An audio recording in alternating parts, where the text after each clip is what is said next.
Komið þið sælir, áhorfendur góðir og verið velkomin með mér í dag í þessa útsendingu frá degi 2 á Ólympíumótinu í netskák. Í dag ætlum við að fylgjast með umferðum 4, 5 og 6 hjá íslenska liðinu sem teflir í annarri deild D-flokki með 9 öðrum þjóðum.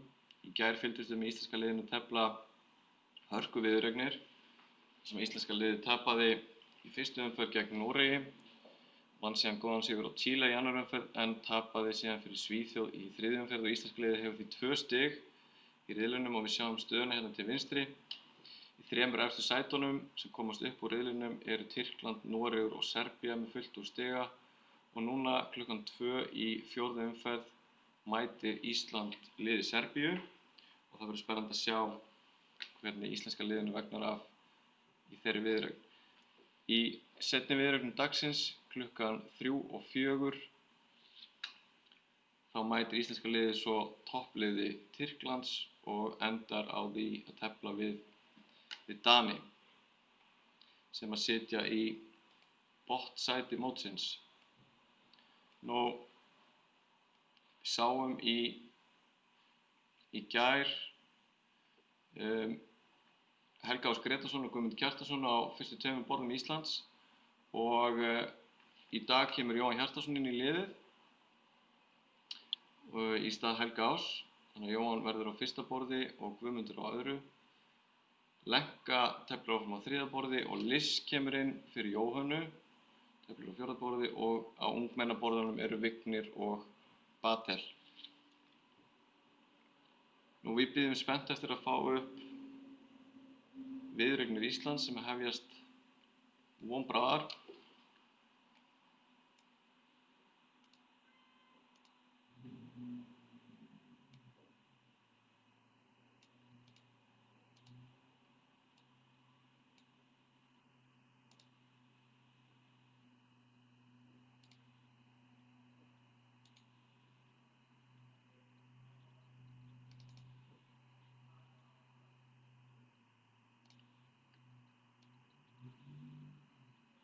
Fáum við stöðuna í riðlinum svona, Danirnir komnir inn.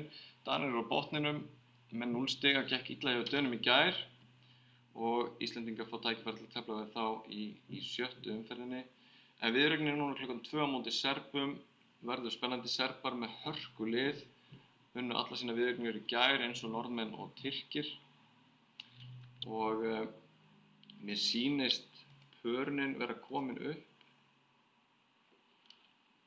Bíðum við. Hér er þetta. Jóhann Hjartarson á fyrsta borði hefur hvítt gegn Alexander Indic. Guðmundur Kjartansson á öðru borði svart gegn Milos Perunovic. Lenka á 3. borði hvítt gegn Teodoru Injac. Liss á 4. borði svart gegn Tisjanu Blagojevic. Vignir hvítt á 5. gegn Velimir Ivic og Batel svart á 7. gegn Jovanu Sardanovic.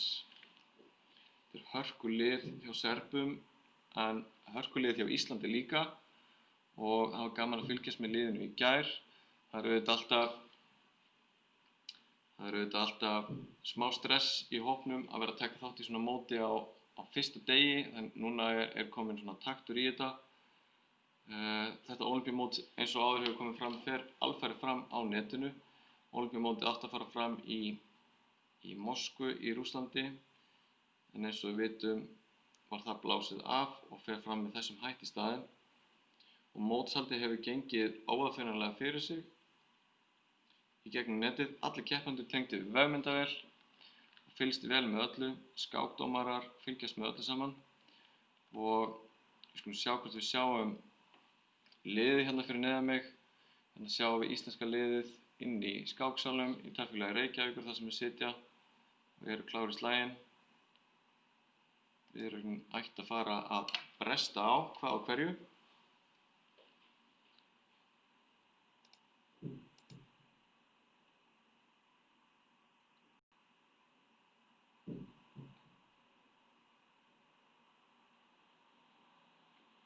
Eins og áður hefur komið fram eru 3 efstu löndin sem komast upp úr riðlinum og þau taka síðan þátt í keppni í fyrstu deild. Ísland er í annarri deild mótsins og Ísland þarf að standa sig vel í dag til að eiga möguleika á að komast í eitt af 3 efstu sætunum. Það verður gaman að sjá þessar viðureignir gegn Serbum og Tyrkjum sem eru klárlega með 2 af bestu liðum deildarinnar. Stóðu sig frábærlega í gær, misstu ekki niður marga vinninga.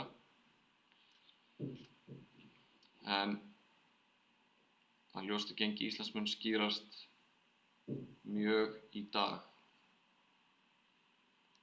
Bíðum ennþá eftir að fá viðureignir íslenska liðsins.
Nú þetta að bresta á, sýnst mér. Og hérna kemur þetta. Við erum komin upp með skák Jóhanns á fyrsta borði gegn Alexander Indic og Jóhann hefur leik með 1-2 til 1-4. Á öðru borði Guðmundur Kjartansson með svart gegn Perunovic og þar er Caro-Kann vörn. Og hér mætti Gunnar Björnsson, komdu sæll Gunnar, ertu velkominn. Þú ert í beinni á Facebook? Já, ég fyrir.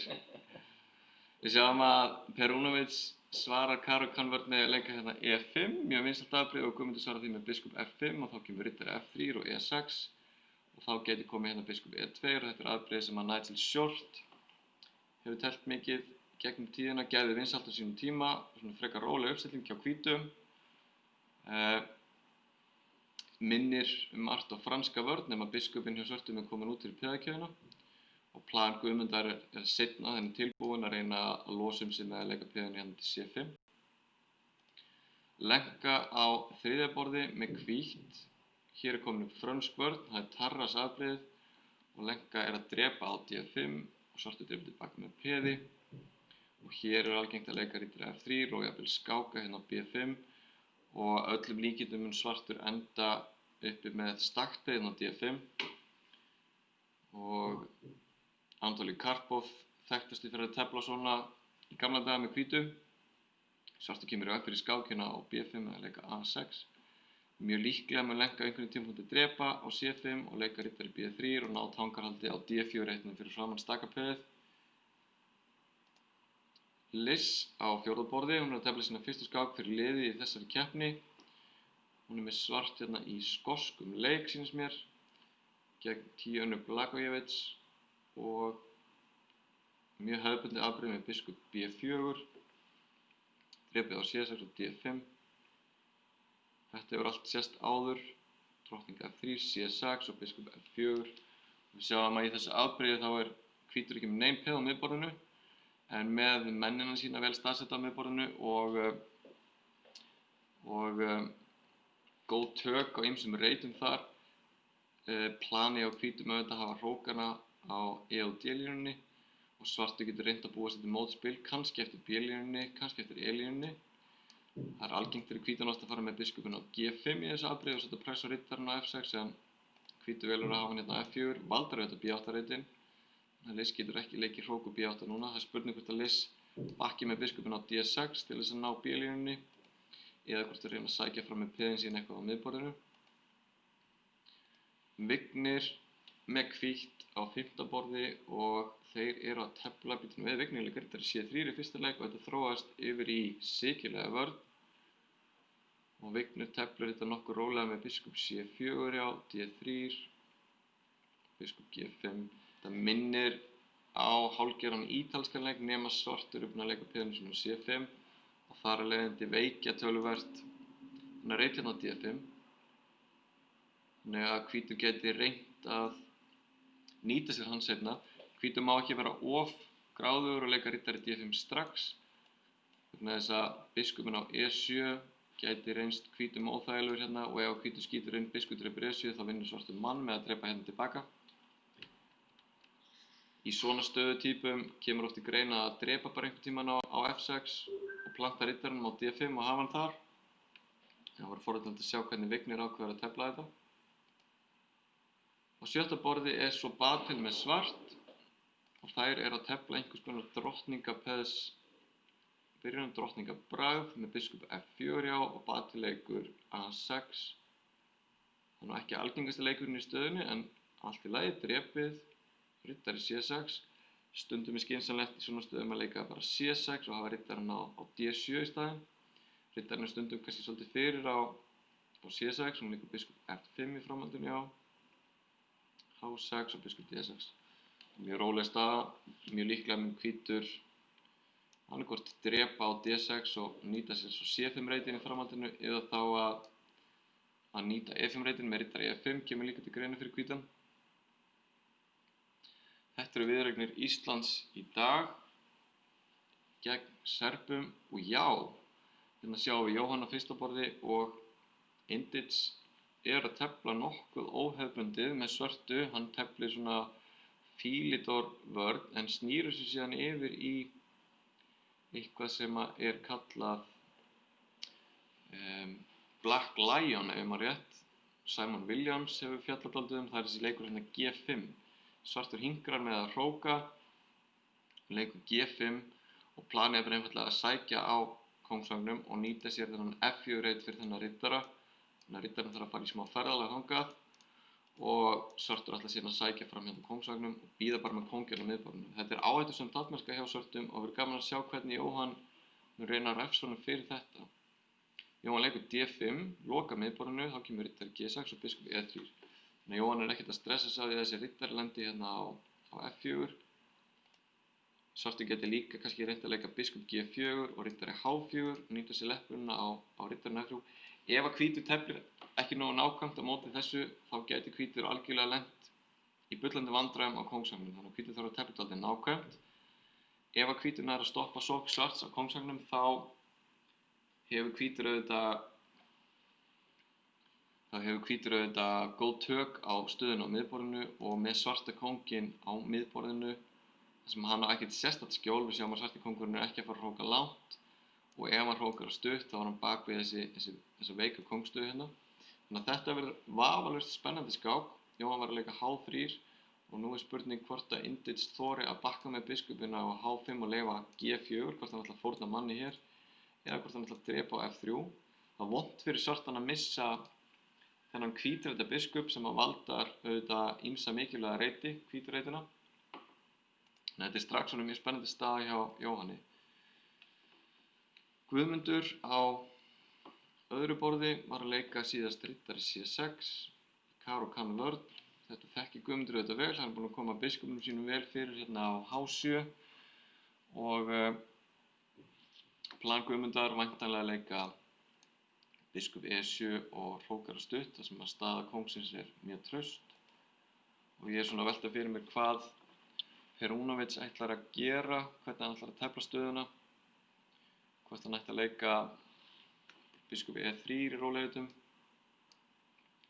eða hvort hann ætti að hafa meiri gætur á F4 peðinu og hafa biskupinn sinna á F4 hugsanlega.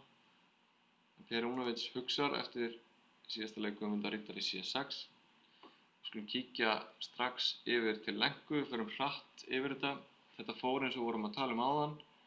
Eftir A6 þá vorum við að tala að lenka myndi drepa á C5 og leika riddari B3 og hún gerði það. Drap hér og eftir biskup drepa C5 kom riddari B3 og svartur bakkaði með biskupinn á B6 og þá á lenka leik og hugsar. Eins og við töluðum áðan þá er þetta mikilvægt fyrir hvítan að reyna að planta riddara á D4 og blokkara staka peðið og takmarka auðvitað í leiðinni mótspil svarts með biskupinn á löngu skálínunni Það er spurning hvort að hvítir leiki biskup E2 eða biskup D3, báða leiki koma vel til greina. Það er hægt að leika líka C3 til að styrkja riddarann á D4. Ég myndi spá því að lenka leiki bara rólegheitum biskup E2 og hrókur stutt og teflindi sig inn í rólegheitum og reyna að herja á og staka peðið í framtíðinni. Liss á fjórða borði teldi þetta nokkuð svipað og vorum að tala um áðan. Eftir biskup F4 þá leikur hrókur E8 og svaraði riddari E2 með að leika C5. Hún sækir fram á miðborðinu, hún er með þessi miðborðspeð, þessi svona hangandi peð. Hvítur ekki með neinn peð á miðborðinu, þannig að það að gera fyrir svartan að nýta sér þetta.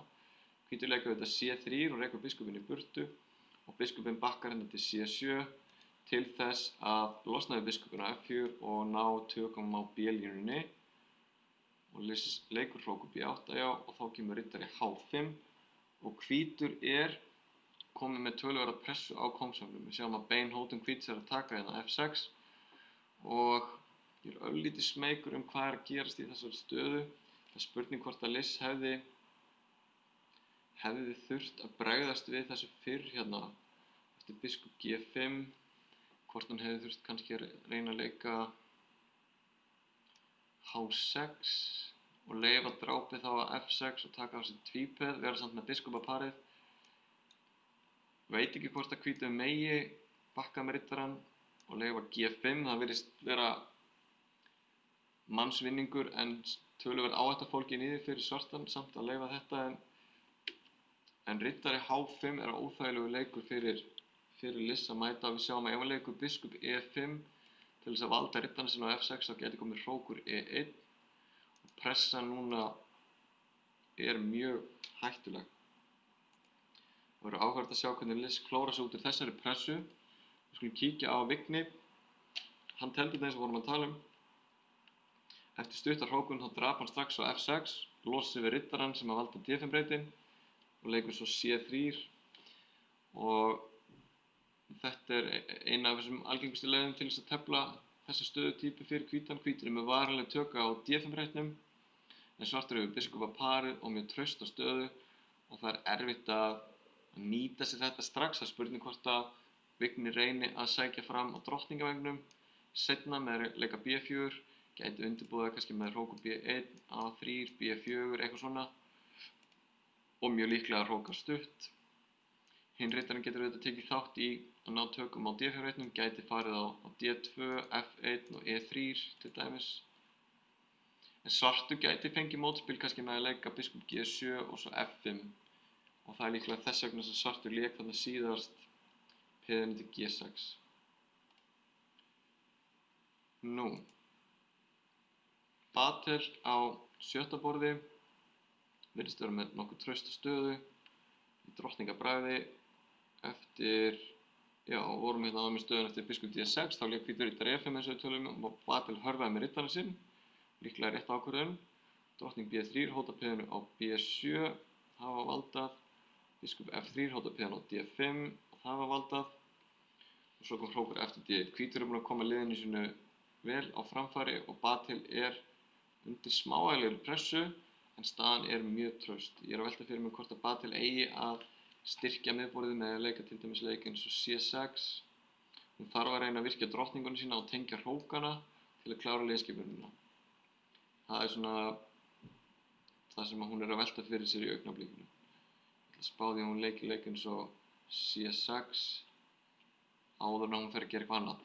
Kíkjum aftur á Jóhann á fyrsta borði. Hann var í mjög spennandi stöðu áðan og við sjáum að það hefur dregið til tíðinda eftir biskup G4, H3 þá bakkaði Indits með biskupinn á D7. Hann fór ekki með hann á H5 eins og vorum að velta fyrir okkur áðan. Jóhann hörfaði með riddarann á H2 og svartur leik C5, loka miðborðinu algjörlega. Þá kom biskup C4 og A6 og A5. Jóhann hefur góð tök á drottningavengnum. Riddari F4 og drottning D2. Jóhann ekkert að drepa þennan riddara á F4. Það myndi líklega hjálpa svörtum. Ef hvítur drepur hér, svartur getur drepið með G-peði og nýtt sér G-línuna til sóknar. Það væri líklega ekki gott fyrir hvítan að leyfa það, en svartur leikur hrókur G8. er þetta plan Svarts að reyna að ná að leika G4 einhverjum tímapunkti. Jóhann leikur þá riddari A4 og þetta er dálítið áhugavert þegar Jóhann skilur peðið eftir á E4. Svartur drepur á E4 og Jóhann bakkar með drottningun á E1. Þá er þessi riddari drepinn og Jóhann drepur með hrók. Þá kom F5 og hrókur A3 og riddarinn bakkaði á F6. Jóhann er peði undir eins og staðan er núna. Svartur er búinn að missa hvítreita biskupinn sinn, þannig að mikilvæga biskup. Og ég er að velta fyrir mér hvernig Jóhann fær sóknarfæri eða einhverja bætur fyrir peðið sem hann tapaði á E4. Spurning hvort hann hafi einfaldlega bara leikið í af sér. Þegar hann leika riddari A4 hérna áðan. Kannski hefði hann getað byrjað að leika F3 áður en að leika riddari A4, hugsanlega. En eftir riddari F6 þá leikur Jóhann B4, hann reynar að búa sig til eitthvað mótspil á drottningavægnum. Þessi peðsvörn Jóhanns auðvitað hægir töluvert á svörtu sókninni, það er nú kannski helsti kosturinn við hana. Núna fær Jóhann smá frumkvæði á drottningavægnum og eftir B4, C-drepur B4 og drottningdrepur B4 þá hefur Jóhann hérna reit á B6 fyrir biskupinn sinn og hugsanlega færi eftir B-línunni eða jafnvel eftir C-línunni fyrir hrókana sína.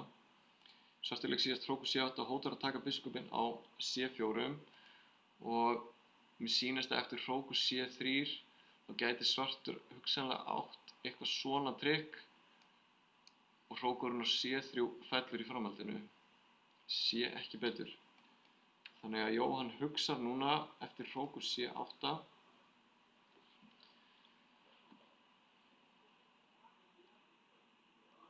Jóhann er undir smá pressu í augnablikinu. Hann hörfar með biskupinn á F1.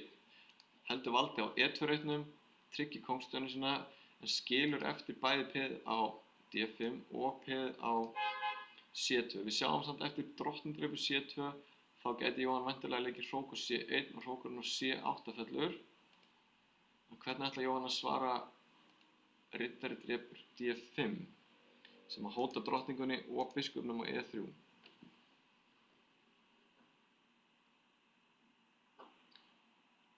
Kíkjum yfir til Guðmundar á öðru borði. Guðmundur var að leika síðast riddari B6 sem að hóta hvítu drottningunni. Hvítur er með smá pressu hérna, hóta hróknum á C8 og Guðmundur væntanlega verður að forða honum núna. Það er spurning hvort það megi, til dæmis eftir hrókur B8, hvort að hvítur megi drepa hér með hugmyndinni drottningdrepur og biskup B5 sem að vinnur svartu drottninguna. Þetta virðist vera bein hótun. Hvort að Guðmundur þurfi núna að leika leik eins og riddari C4 mögulega og leyfa þá dráp hér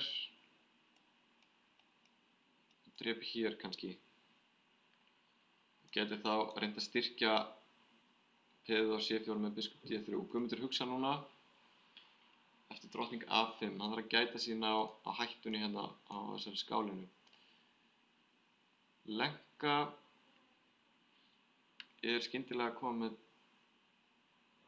2 mínútur á klukkunni. Ég veit ekki alveg hvað hefur gerst. Hvort að nettengingin hennar hefur verið eitthvað óstöðug eða hvort hann hefur hugsað svona lengi, ég trúi þínum alla. En hún leik biskup E2 eins og vorum að tala um og riddari F6. Hún fór með riddarinn á D4 til að blokkara peð og svo biskup G5, teflir þetta mjög skynsamlega. Við spáði í næstu leikjum að hún hrókir stutt og hafi kannski biskupinn á F3 til þess að pressa á þennan veikleika svarts á D5. Kíkjum á Liz á fjórða borði. Hún var undir töluverðri pressu áðan eftir riddari H5 vegna leppunarinnar á riddarinn á F6 og hún lék biskup E5, valdaði riddarann og við vorum að tala um að það getur verið hættulegt eftir hrókur E1 eins og hvítur lék og þá lék hún biskup C8 tilbaka og valdar biskupinn sinn á E5 og nú er spurning hvort hún sé ekki lendi í vandræðum eftir þennan leik hérna biskup drepur F6 því að ef hún drepur tilbaka með peði þá gæti verið einhver hætta á F6-reitnum. Til dæmis með riddari drepur F6 skák, biskup drepur, hrókur drepur E8, drottning drepur F6 sem að vinnur peðið þar. Það er enda peð í uppnámi á B2 líka. Spurning hvort að hvítur eigi eitthvað ennþá sterkara í þessu. Eftir G drepur F6. Það er ekkert mát hér, en bíðum við. Getur hvítur drepur kannski á E5 eða hvað? Hrókur drepur E5 með hugmyndina að skáka hér. Liss hugsar eftir biskup drepur F6. Hún er skiljanlega hrædd við hótanir hvíts á kóngsvagnum. Gæti verið að velta fyrir þess að drepa bara með biskup og gefa þá peð. Annarkvort á F6 eða á D5.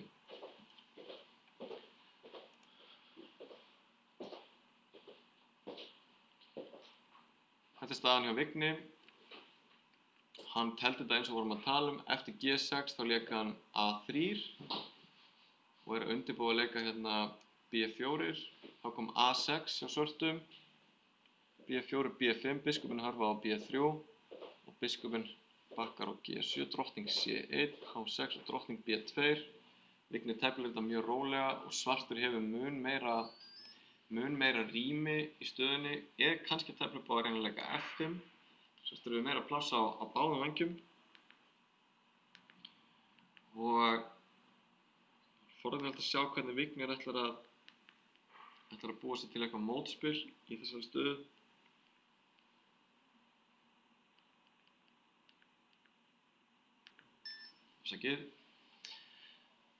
Batel á 7. borði er að verjast með svörtu í drottningabragði og við sáum áðan eftir hrókur eftir D1 þá vorum við velta fyrir okkur leiknum C6 til að styrkja miðborðið en hún leik riddari G6 og leitast eftir uppskiptum á mönnum til að létta stöðunni en tekur á sig veikt tvípeð á G6 í staðinn. Hér verða uppskipt á drottningum og þá kemur loksins C6 og hún harfa með biskupinn á F7 og við sjáum að hvítur er með mjög þægilegt frumkvæði í þessari stöðu með öll helstu peðin sín á svörtum reitum og með alla möguleika á að tefla svona minni hluta árás á drottningavegnum með að reyna að leika A4 og B5 og styðja við það með hrók og B1. Svartur er með biskupinn sinn á hvítum reit og öll helstu peðin sín á hvítum reitum og meðan hvítur er með sinn biskup líka hvítum reitum en með sín helstu peð á svörtum reitum. Og fyrir okkur sem að þekkjum Capablanca regluna, Capablanca sagði að maður ætti helst að stilla peðunum sínum upp á reitum sem eru andstæð lit biskupsins, þá ætti hvítur að standa aðeins betur í þessari stöðu. Svartur er líka mótspilslaus mestu leyti, myndi ég segja. Kíkjum á Jóhann aftur, mjög áhugaverð útkoma út úr byrjuninni. Jóhann er 2 peðum undir eftir D5 hérna, hrókur B3, biskup C5 og drottning F3. Eiginlega eina sem að Jóhann hefur í þessari stöðu er að svartur er með kónginn svona á miðborðinu, þannig að þó að Jóhann sé 2 peðum undir, þá er þetta langt frá því að vera búið. Jóhann er með ýmsar hótanir, hótar að drepa hér og er með smá pressu líka eftir B-línunni, þannig að Jóhann hefur alveg töluvert mótspil í þessari stöðu þrátt fyrir að vera þessu liði undir. Léttu mennirnir hans taka kannski alveg þátt í sókninni hérna á F1 og H2 en svartur þarf að leysa ákveðin vandamál hérna. Og svo er spurning hvort að hvíti geti reynt að brjóta stöðunni upp með að leika C4 einhverjum tímapunkti. Gæti komið til greina. Spennandi staða. Hérna er Guðmundur aftur og hvernig leysti Guðmundur þetta vandamál hérna áðan sem við vorum með eftir drottning A5. Hann leik riddari C4 eins og vorum að tala hvítur hótaði í þessari stöðu að drepa á C6 og leika biskup B5 og vinna drottninguna. Guðmundur leik riddari C4 eins og vorum að tala Þeir endurtóku stöðuna hér en hvítur bakkaði með drottninguna á D1, þá fór Guðmundur með hrókinn á A8, drottning G4, G5, biskup G6. Þetta eru miklar þreifingar í gangi hérna hjá þeim, G-dreipur, biskupdreipur og C5, kóngur H1 og nú sjáum við að þessi biskup á A6 er baneitraður því þá kemur riddari C7 skák sem myndi vinna drottninguna með fjölskyldugafli. Þannig að Guðmundur hugsar eftir kóngur H1 og leikur C4. Það er góð spurning hvernig hvítur ætlar að bjarga þessum biskup á A6. Þegar við ímyndum okkur að svartur hafi tíma til að fara í burtu með kónginn sinn og meira að segja kannski í burtu með hrókinn sinn og taka sig biskupinn, hvernig ætlar hvítur að bjarga honum? Því að leið og riddarinn fer eitthvað til að losa biskupinn, þá var hann ekki lengur að hóta skák á C7, þá getur bara Guðmundur drepið á D6 mér og tekið sem biskupinn. Sé ekki betur. Þannig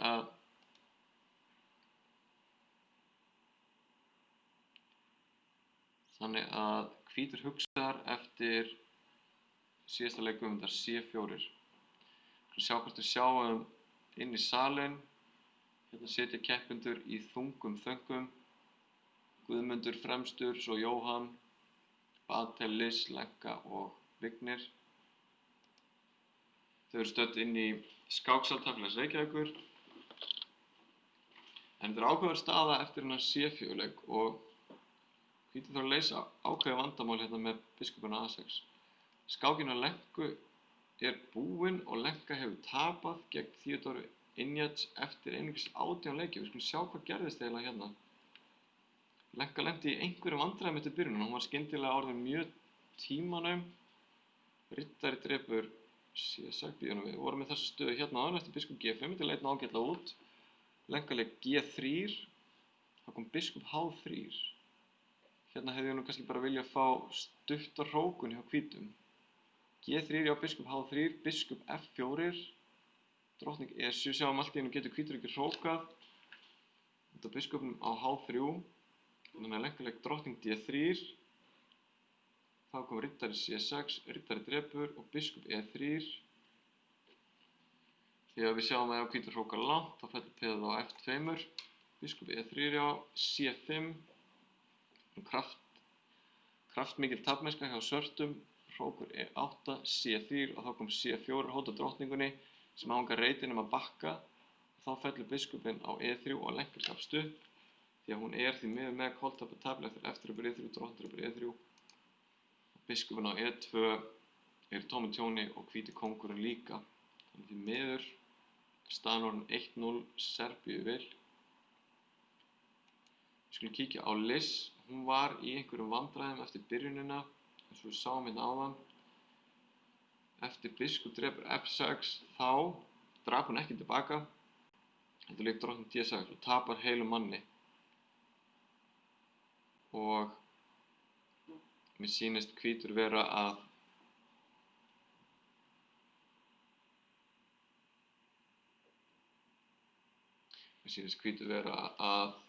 vinna úr þessum yfirbörðum í rólegheitum. Hún er heilum manni undir, hóta peðinu á F2, hefur kannski smá sprikla en mér sýnist hvítur bara geta leikið kóngur E3 til að valda peðið sitt. Kíkjum aðeins aftur á Vigni, hann var hér með hvítt og það hefur dregið til tíðinda hjá honum. Eftir stöðuna sem voru með áðan, drottning B2, kóngur H7, þá leik Vignir riddari E3 og G4 stoppar þennan F5 leik eða allavega hægir á honum hjá svörtum. A5, svartur við mun meira rými á báðum vængjum nánast þó að Vignir sé búinn að leika þarna G4 aðeins til þess að stoppa fram að svona Vignir setur biskupinn sinn á D5, mér líst vel á þetta. Og hér hrókar Vignir stutt og leyfir svörtum að drepa á C3 og leika riddari D4 og nú komið F5 og staðan er að opnast. Ég er að velta fyrir mig hvort að Vignir hefði átt að reyna að halda þessi eitthvað lokuðu hér. Það er auðvitað leiðilegt að fyrir að leika leik eins og C4 í þessari stöðu, veikja D4 reytin og skilja svartan eftir með valdafríböð. En það virðist vera þegar staðan opnast svona það sé svörtum í hag sem að hefur biskupaparið og hvíta kóngstaðan aðeins veikara en svarta kóngstaðan.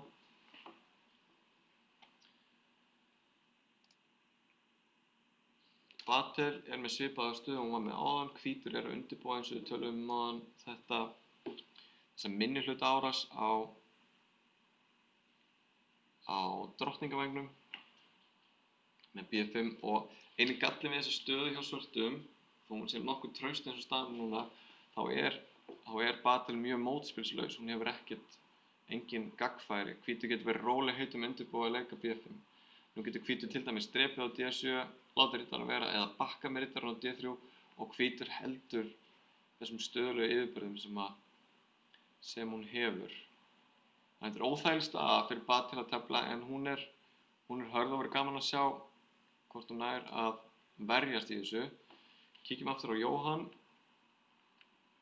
Staðan sem við vorum með áðan var svona, Jóhann var að leika drottning F3, hóta piðan á F5, því var svarað með drottning D7 og þá kom mjög hraustlegur leikur í Jóhanni, riddari G4. Við sjáum þessa leppun eftir F-línunni, en ef svartur drepur með piði þá ætla Jóhann að drepa hérna F6 og svarti kóngurinn er á miðborðinu og Jóhann verður að vera fljótur að nýta sér það, hóta þá piðan á E5, þannig að Indic drap með riddar á G4, hádreipur og drottning drepur D5 og það verður uppskipt á drottningum. Og Jóhann fær skyndilega töluvert mótspil hérna með hrókinn á B7, hóta núna piðinu á A6 og hóta líka að leika leik eins og hrókur D7 til dæmis. Núna er spurningin hvort að svartur megi taka hérna á C2. Svartur ákveður að gera það ekki, leikur hrókur G6, valda piðið sitt á A6 og nú kemur mjög góða leikur í Jóhanni, biskup D3 sem að valda piðið á C2 og hóta hróknum á G6, hrókur F6 og piðið á F2 er að falla en vonandi skiptir það ekki öllu máli, hrókur H7. Þetta er mjög spennandi staða, Jóhann hefur fínt tímaforskot eins og við sjáum, hann er með 4:30 gegn 1:39 og já, G3 nýtir sér leppurina auðvitað á piðið. Sko, ef Jóhann leikur núna hrókur H8 getur komið hrókur F8 og ef biskup G6 skák þá kóngur E7 og svartur virðist sleppa út úr því. Jóhann getur líka eftir hrókur H8 og hrókur F8 farið í uppskipt á hrókum og sæsætti piðinu á A6. Svartur fær töluvert mótspil, tekur hér og tekur hér. Þannig að Jóhann þarf að gæta sig núna eftir G3. Þetta er mjög spennandi staða í Jóhanni en 6. tíman hjá öllum keppendum og við ætlum að kíkja aftur á Guðmund á öðru borði sem að mér fannst var að koma hvíta biskupnum á A6 í einhver vandræði. Drottning E3 frá hvítum og þá kom drottning C6, biskup drepur H6, hvítur vinnur peð á H6, D4 fórnar öðru peði og riddari B6. Við sáum að Guðmundur mátti ekki taka biskupinn strax á A6 út af riddari C7 skák. Riddari B6 og biskupinn tekur ekki þátt í skákinni. Riddari C3, riddari D5, drepið og B5 og hvítur hefur það náð að valda biskupinn sinn og að öllum líkindum bjargunum. Hvað hefur Guðmundur í staðinn? Hann hefur náttúrulega opnað línur á kóngsvagnum og það er ákveðin hætta sem getur komið upp ef að svarti biskupinn er að planta sér á E4 og Guðmundur er að reka biskupinn í burtu af H6-hellu. Við sáum að Guðmund varði eiginlega að leika drottning D7, hann hefði farið með drottninguna á E6, það getur komið biskup B7, hóta hróknum og hóta biskup C6. Og biskup G5 í síðasta leikur hvíts. Spennandi að sjá hvort að Guðmund er að búa sér til mótspil á kóngsvagnum. Hann leikur biskup E4. Í einhverjum tilfellum gæti verið hugmynd hjá svörtum að leika eins og drottning H3 og nýta sér leppum peðsins. Biskup drepur E7, drottning drepur. Nú er kannski Gummi farin að hugsa að leika drottning H4 og reyna síðan að virkja hrókinn sinn í sókninni. Liss er enn að berjast því miður með tapatafl á fjórða borði. Lenka er búinn að tapa sinni skák, Ísland er 1-0 undir eins og staðan núna. Mjög spennandi staða hérna hjá Vigni sem er með hvítt. Hvað er eiginlega að gerast hérna? Við sáum stöðuna áðan eftir kóngur G2 og F5. Vigni drap þá á F5 og staðan opnast mjög og E4 er mjög hraustlegur leikur hjá svörtum, hótar þá riddari F3 skák sem að vinna drottninguna á C3. Þannig að Vigni drepur þá C5 og eftir drottning F4 skák leikur hann kóngur G2 tilbaka. Þetta er gríðarlega spennandi staða. Svartur hefur töluvert færi, leikur núna biskup E5, hóta máti á H2, drottning E7 skák, kóngur H8,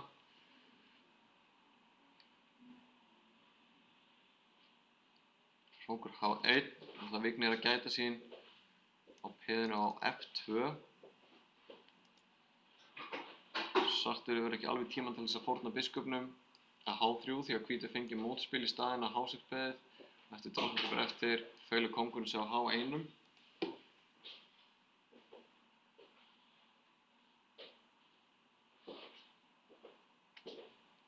Gríðarleg spenna í skákum Íslendinganna núna. Batil er enn að berjast á sjötta borði, var að leika síðast hrókur D7, hún er mjög tæp á tíma og er með veik peð á D5 og B7. Það er búin að koma riddarinn sínu vel fyrir á C4 og nú er ég að velta fyrir mér, hefur hvítur tækifæri núna til þess að drepa á D5 og taka á C4 mögulega. Það er líklega það sem hvítur er að hugsa núna. Gera það ekki, leikur biskup F3 og kannski reynir að vinna peðið á D5 með þeim hætti. Nú gæti Batil valda peðið með hrókur B8 og gerir það. Þá kemur biskup G4. Hvítur nú kannski tæpið alveg nógu nákvæmt en ég held að hvítur sé fyrst og fremst að pressa Batil á tímanum. Batil er mjög tímatæp núna, 11 sekúndur eftir, en er að berjast alveg eins og ljón. Það er komin úrslit hjá Liz, hún er því miður búin að gefast upp og staðan orðin 2-0 Serbum í vil. Nú verðum við að treysta á kallana og ungmennin og Jóhann er að snúa á Indic, sýnist mér. Hvað gerði Jóhann hér? Eftir G3 þá lék hann biskup G6 skák. Aha, skemmtilegu leikur hjá Jóhanni. Hugmyndin náttúrulega eftir hrókudreipi G6 getur komið hrókur H8 og vinnur hrókinn á C8. Jóhann klókur þarna. Indic svaraði þessu með kóngur F8 og Jóhann vinnur á skiptamun. En Indic er með hörku færi samt og einhver peð fyrir. Nú sjáum hann með 3 peð fyrir. Jóhann vinnur eitt af þeim tilbaka. Hvað er að gerast þetta? C5, hrókur C2, hrókur D6. Spurning hvort þetta sé eitthvað að leysast upp núna ef Jóhann tekur peðið á A6. Það er að segja ef svartur drepur hér, Jóhann drepur á A6 og þetta peðið er veikt en þessi biskup er í uppnámi á C5.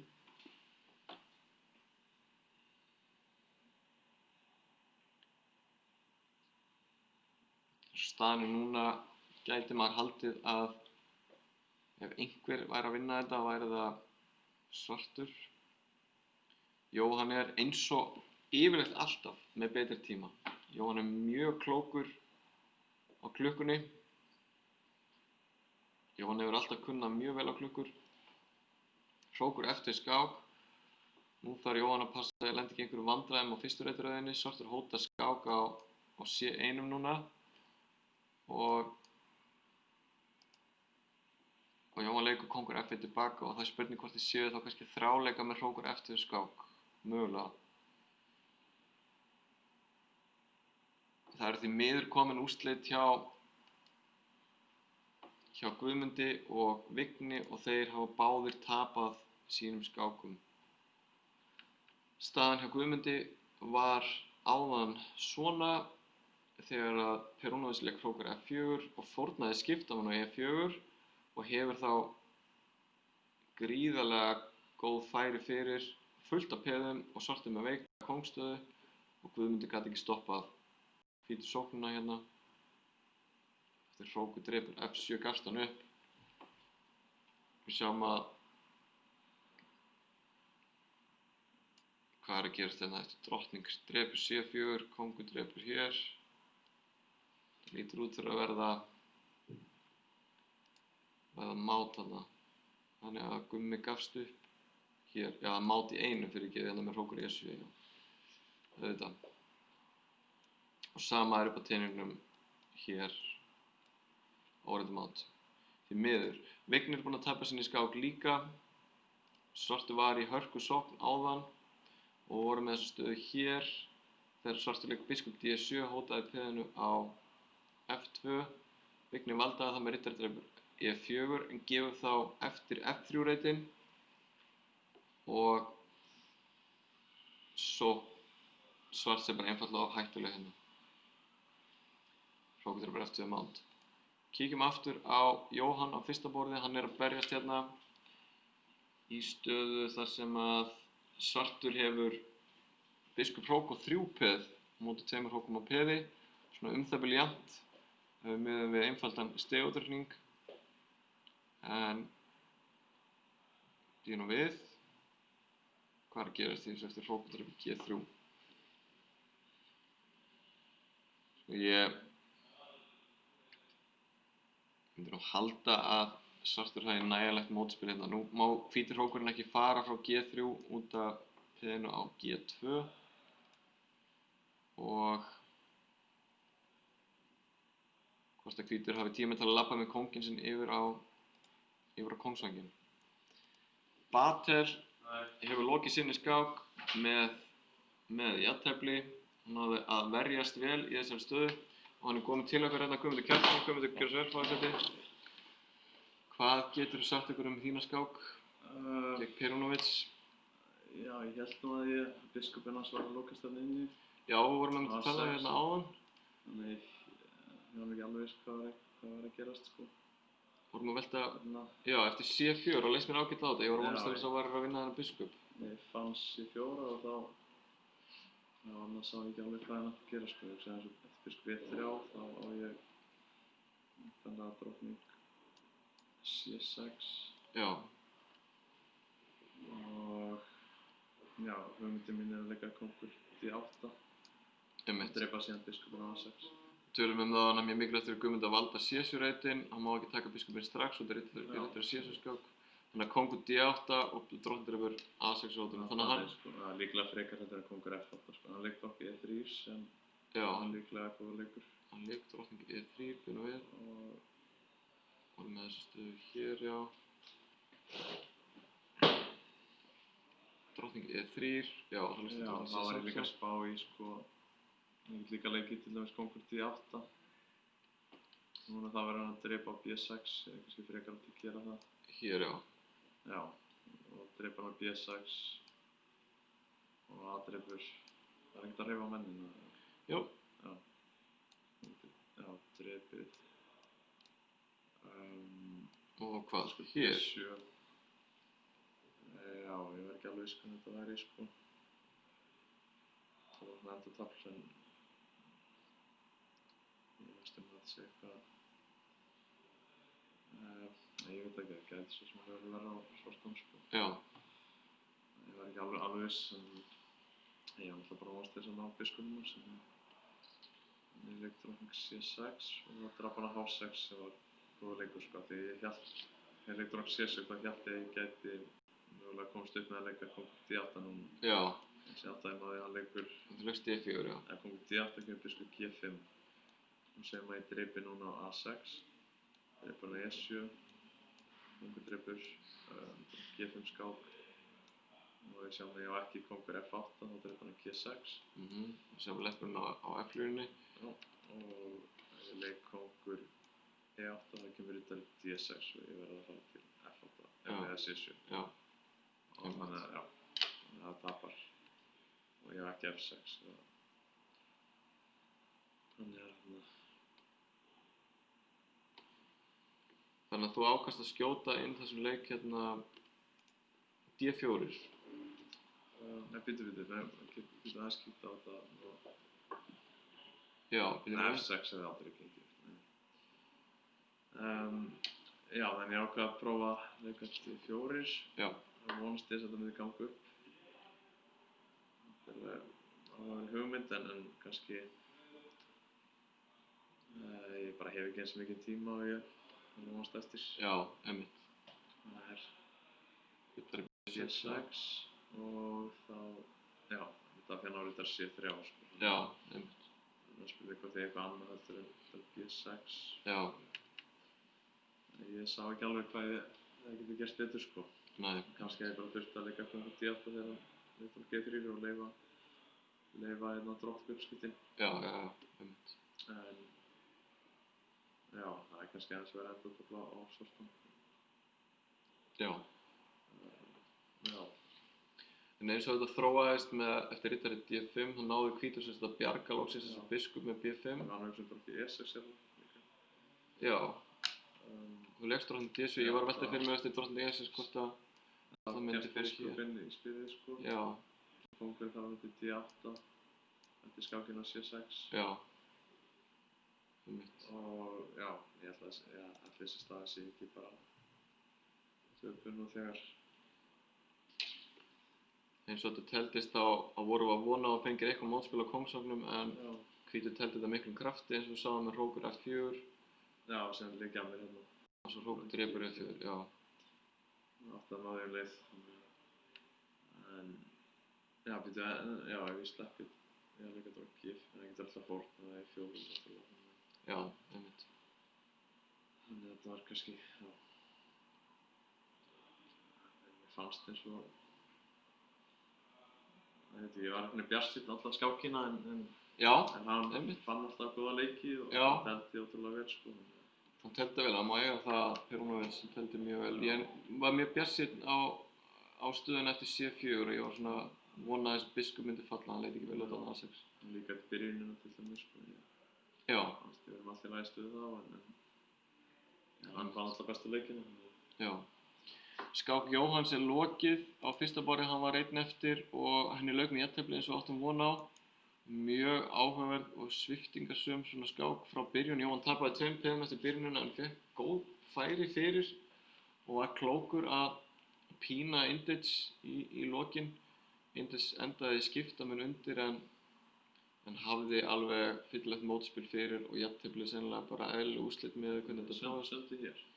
Já, held ég að við þráleiki hérna sko.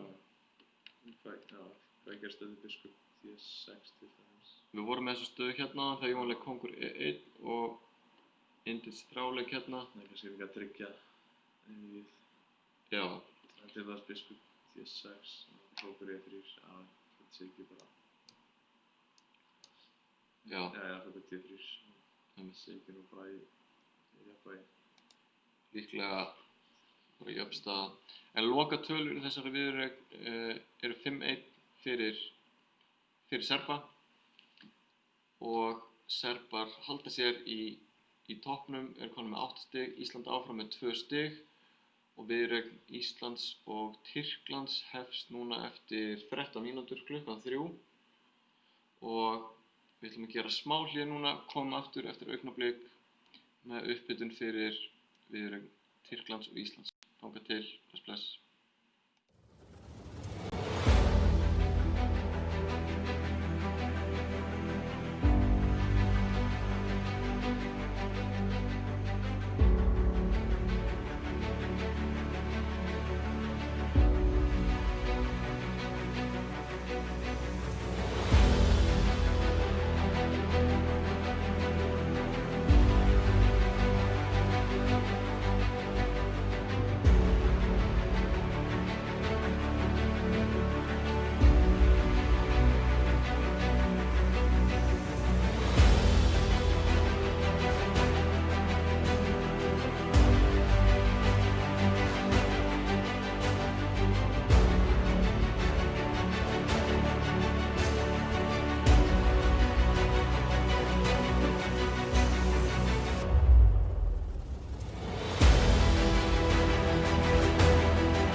mótur.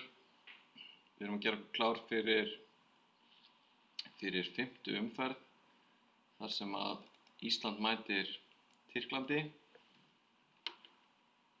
og Ísland hefur svart á fyrsta borði. Það er Jóhann sem að teflir þar og á öðru borði kemur Bragi Þorfinnsson inn fyrir Guðmund Kjartansson.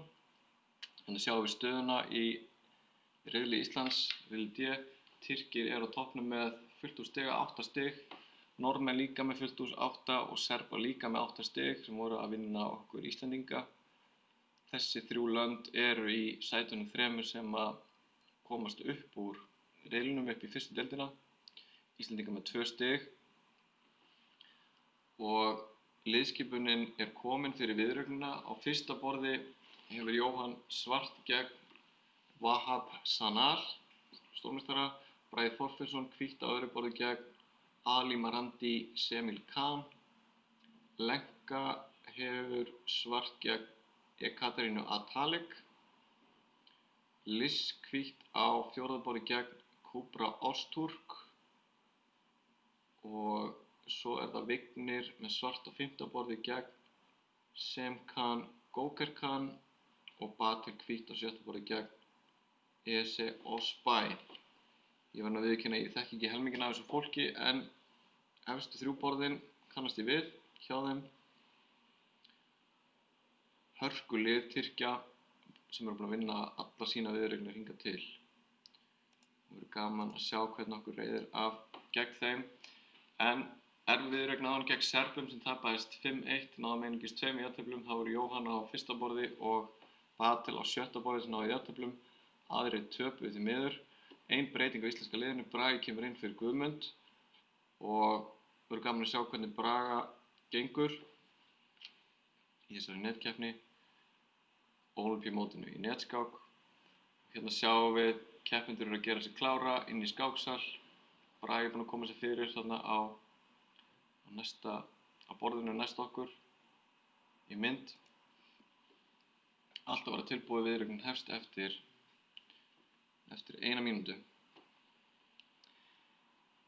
Nú, staðan í riðlinum er þannig að fyrir utan þessi 3 lið sem eru með fullt úr stiga eru Svíar í 4. sæti með 6 stig, Króatar með 4, Ísland með 2 eins og Guatemala, Írar og Danir með 1 stig og Chile á botninum án stiga.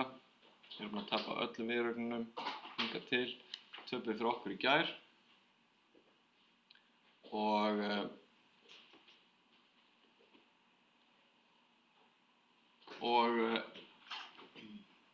hafa ekki alveg náð sér strik í mótinu. Viðureignin er að bresta á hvað og hverju sýnist mér.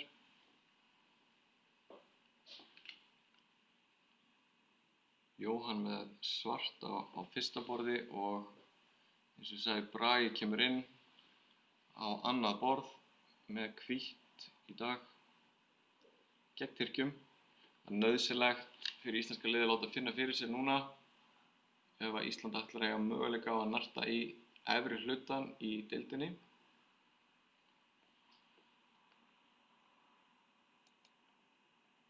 Sýnist að allt sé að vera klárt hjá íslenska liðinu.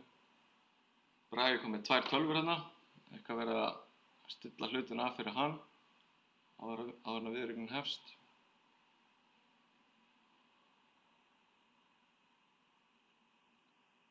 Íslensku keppendurnir í þungum þönkum inn í skáksal.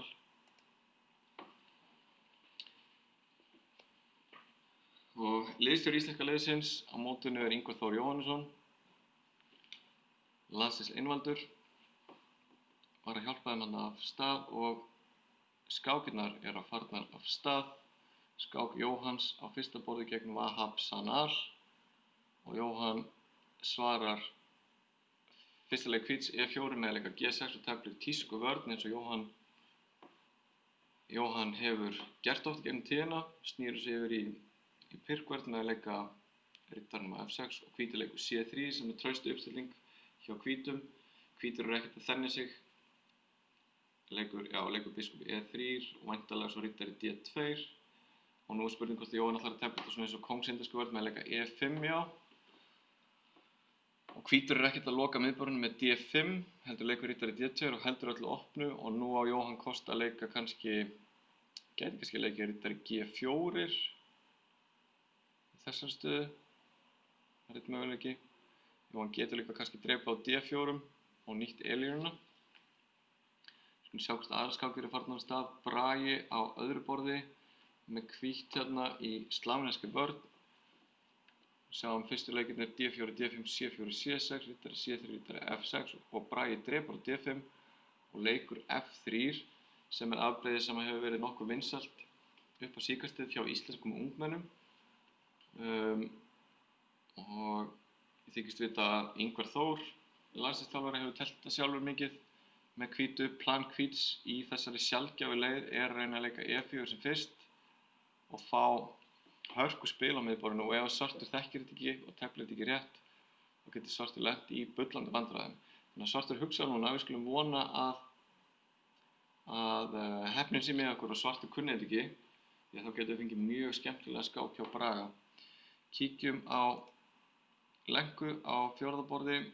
Hún er með svart hérna í bók á indversku vörn.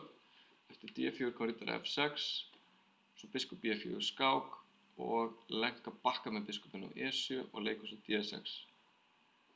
Svona nokkur róleg takmennska hjá Lenku og svartur hefur mjög þrönga en trausta stöðu en þarf að reyna að búa sig til eitthvað mótspil sem fyrst kannski með að leika E5 já eða C5 eins og hérna, en Lenka leikur E5. Við sjáum að ef hvítur drepur núna á E5 þá lendir hvítur í vandræðum eftir drottning D4 og tveir óvaldaðir menn. Þannig að það er smá gildra hérna, hvítur þekkir þetta auðvitað leikur biskup B2 og þá þarf Lenka annarkvort að drepa á D4 eða að fórna peningu sinu E5. Ég ætla að spá því að hún drepi bara á D4 í þessari stöðu. Þetta gæti kannski svartur líka leikir biskup G4 en þetta E-drepi D4 koma sterklega til greina núna. Liss er með hvítt á fjórða borði í skoskum leik og svona frekar hefðbundið hjá henni. Hún er væntanlega bara hrókar stutt og reyna sína að leika F4.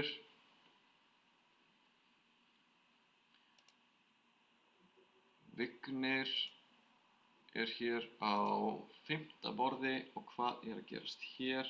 Þetta er sikilega vörn hjá Vigni og hvítur teflir alapinna afbrigði með C3. Þessi andstæðingur Vignis er ungur alþjóðlegur meistari, mjög efnilegur eins og Vignir auðvitað.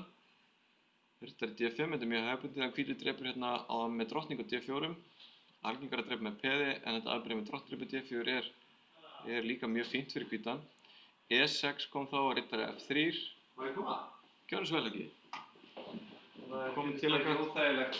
Ertu bara velkomin. Já, takk fyrir. Jæja, hvað er að segja? Hvað er skákið þetta? Er þetta á móti Tyrkjum? Þetta eru Tyrkir, já, og við erum að kíkja hérna viðureign Vignis. Já, ok. Hann er með svart hérna og var að leika F5, já, drottning E2. Já. Held að þetta sé svona nokkuð þekkt.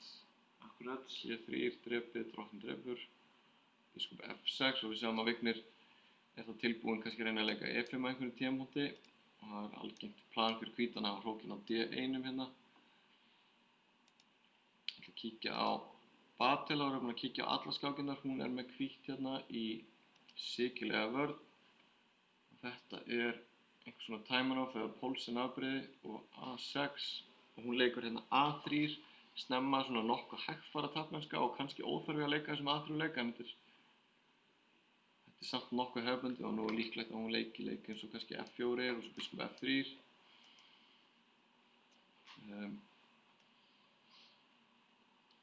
Kíkjum aftur á fyrsta borðið á Jóhann. Hann er að tefla byrjun sem að þú þekkir nú vel, Helgi. Segðu. Þú var teflt svona nokkuð sinnum. Þú var nú kannski að leika tefla þetta með A6 eða hvað, er það ekki? Já, í þessum strúktúr þá er það sem Jóhann gerir hefðbundið. Já, á móti biskup D3. Já, af því að hann er að fara í C3. Einmitt. Afbrigði, sko. Og vorum að tala um það áðan að þetta minnir svolítið á kóngseindverska vörn. en hvítur eru ekkert að leika D5 strax, hingra með það og það ekki fyrir hér sem að hvítur loksins leikur D5. Já, það stafar af því að svartur búinn að setja drottninguna á E7 og þá kemst riddarinn ekki lengur á E7. Já. Af því að hann er betri þar sko en hann er svona álitamál hvort að hér hefði kannski komið til álita sko það hefði verið komið til álita að leika H6 kongur H7 staðinn fyrir leika kongur H8. Þetta er stundum svolítið störu keppni sko ef að svartur vill bíða eftir því að hvítur leiki D5. Já. Allt í lagi, þú veist, það er alveg möguleiki að fara með riddarinn, þú verður þá að fara að leika H6, F5 og reyna að koma riddarinn á F7. Allt í lagi, hendum áfram.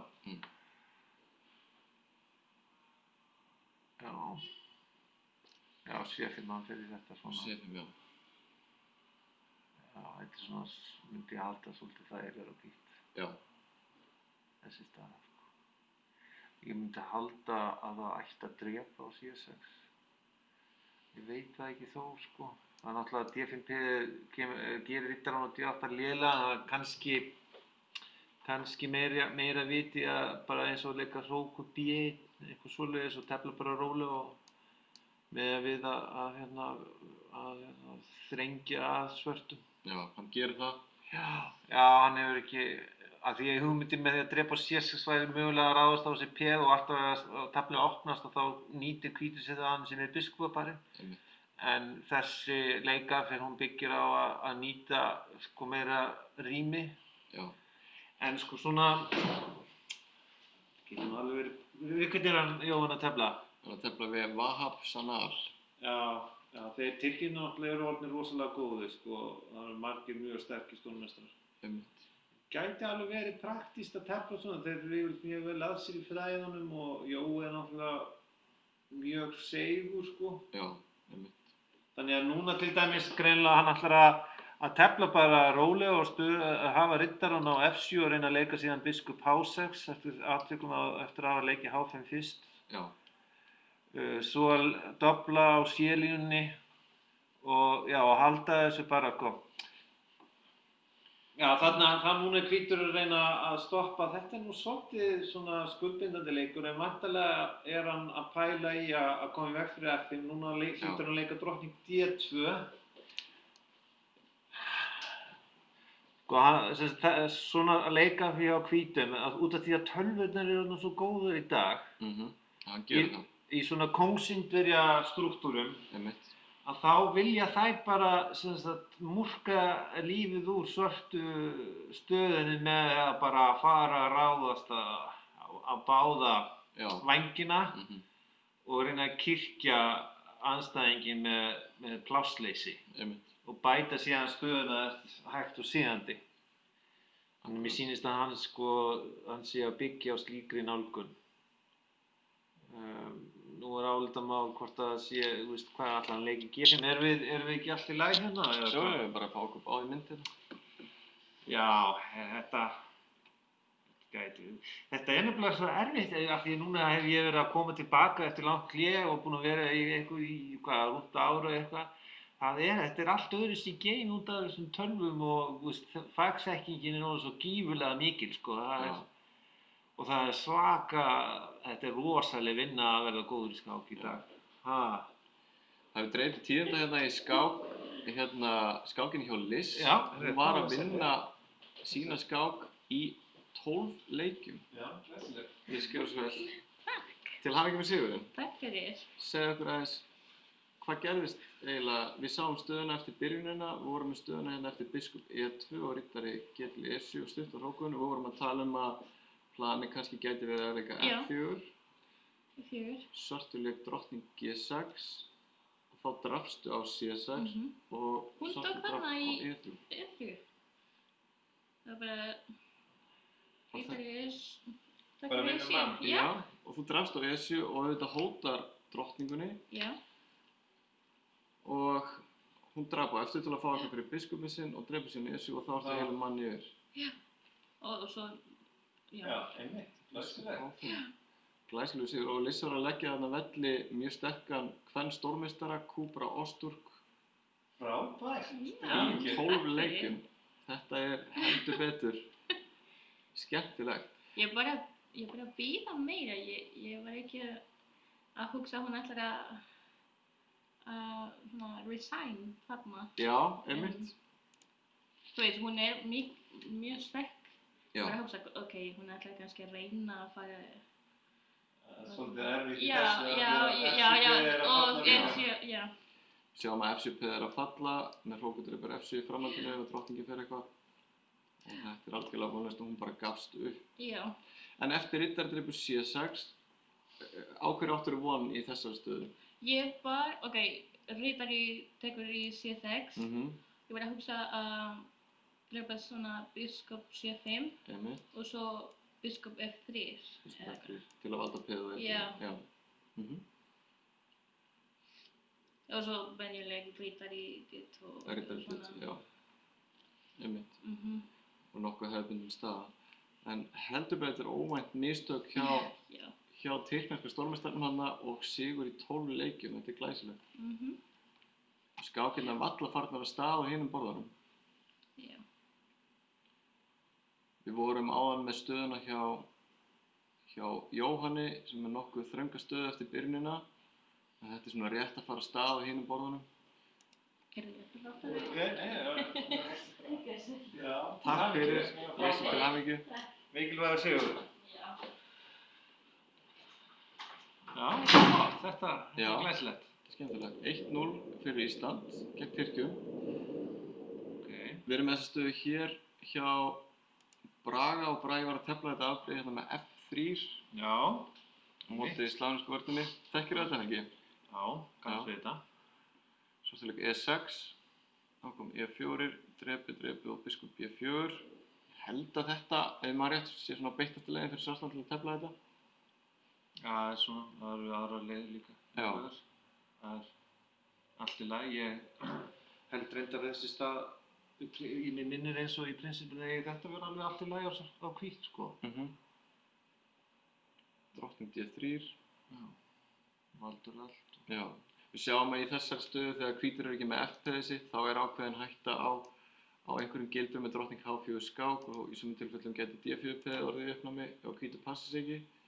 En sko þess að prinsipið er að mínum mati það sem er jákvætt við möguleika hvíts er að F-línan hefur opnast. Já. Þannig ef honum tekst að þróa taflið og halda strúktúrnum óbreyttum, þá er hann með góð sóknarfæri. Út af því að bæði er H7-punkturinn og F-línan veik og það er möguleiki að fara með kalla á G5 eða setja lið á lönguskálina.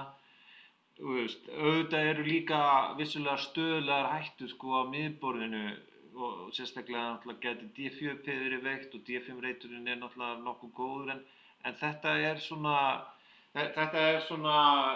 sko Braga-Helgi finnst náttúrulega gaman að tefla eitthvað svona og það hentur honum að reyna að finna einhverja leið til þess að hefja sókn sem fyrst. Já, Ég held að ef hann er að tefla eitthvað svona þá veit hann nokkurn veginn hvað hann er að gera en hver er þessi andstæðingur? Þetta er Semil Khan Ali Marandi. Já. Einhver sem ég kannast ekki við sko, fyrir viðkynna. Allir Tyrkirnir í dag eru mjög, Gúrevits var, þetta er mjög traust sko, að komi mjög góð skóli þar. Ég allan að bera mikla virðingu fyrir tyrkneskum skákmönnum. Svolítið öðruvísi en það var kannski í gamla daga. Já, einmitt. En það eru mjög margir öflugir skákmenn frá Tyrklandi. Já. Já, allt í lagi. Þetta er áhugavert. Það er spurning hvað hvítur ætlar að gera við kónginn sinn. Já, Bragi var að leika síðast drottning E4 og svartur eru að hugsa. Þeir eiga báðir rúmar 8,5 mínútu eftir og Bragi með aðeins meira rými og Helgi var að tala um að hann geti nýtt sér F-línuna seinna meir til þess að sækja. Já, núna þarf svartur að fara að velja svolítið svona konkrét, sko, hvernig eigi að nýta sín færi í stöðunni. Þetta er svolítið erfið ákvörðun sem hann stendur frammi fyrir. Til og með segjum sem dæmið hann hrókeri, tökum bara hérna nokkuð dæmi hérna riddari G5 og bara sem dæmi ef hann leikur F5, bara, segjum fáránlegan leik bara til þess að þá drepið og ef að riddari drepur, þú veist, þá getur væntanlega hrókudrepur F6. Það hlýtur að vinna, ok? Og svo ofan í á H7. Ok, þetta er bara sem dæmi. Ef að svartur er síðan þvingaður að leika G6, þú veist, þá ertu komið með drottning H4 og svo ertu kannski mögulega komið með G4 eða þetta er svona hættur svona fyrir. Þannig svartur myndi örugglega ekki hrókera. Þú veist, G4 gæti verið hæpinleikur en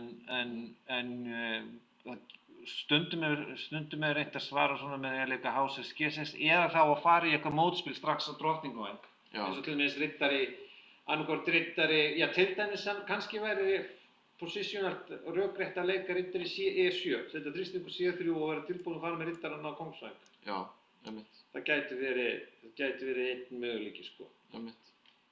Mér sýnist svartur vera búinn að leika og ég sé ekki betur en hann hafi bara hrókast upp. Hann hrókera, hann spyr bara hvað ætlar þú að gera. Ok. Og hvernig ætlar hann þá að svara riddari G5? Hann hlýtur að þá hafa í huga hennar G6 bara. Já. Og spyrja hvernig hann ætlar að græða á þessu. Segja þá drottning H4 og þá bara H5. H5, já. Og svo er hann þá að byggja á því að hann geti varist. Við skulum prófa að vera, að þetta verði villt, sko. G4. G4, já. Má svartur taka hér þá? Já, það hlýtur að vera rannsóknarspurningin. Þá er það álitamáli hvað er að segja hérna. Sko, hvað gerist eftir G-drepur H5?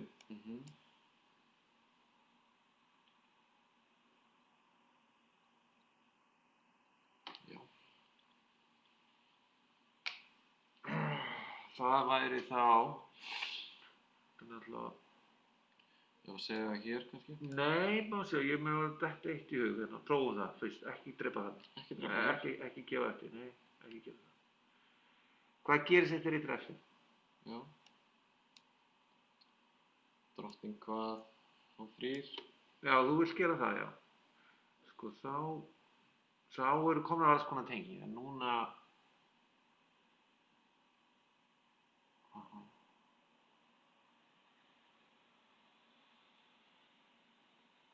Kannski þurfum við, nei, bíddu. Nú er ég að reyna að finna einhverja lausn. Já, ok, við getum ráðist á F5-punktinn. Ef við leikum bara drottning hérna, hvað gerist ef við til dæmis leikum drottning C7? Já, einmitt. Drottning C7.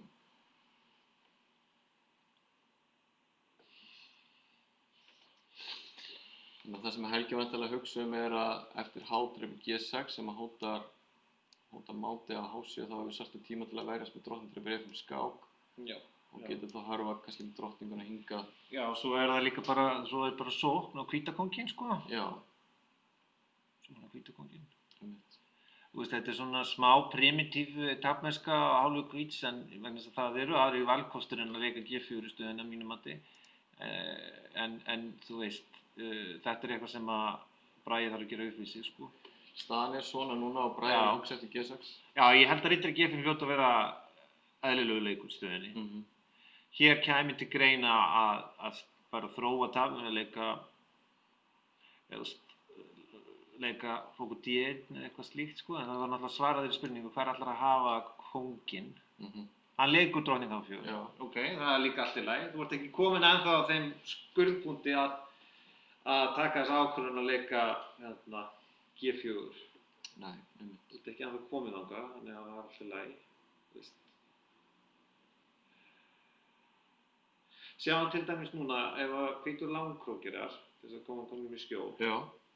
Þá dettur mér í hug riddari drepur C3, B-drepur C3, og riddari drepur D4. Það er vandamál. Nýta sér leppurina á C-línunni. Já. Einmitt.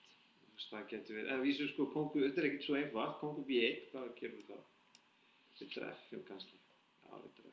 Nei, það var róni okkur 400. Af því biskupdrepur C3, biskupdrepur C3 og þá var róni á D4. Einmitt. Og sjáum við riddari fellur á Já.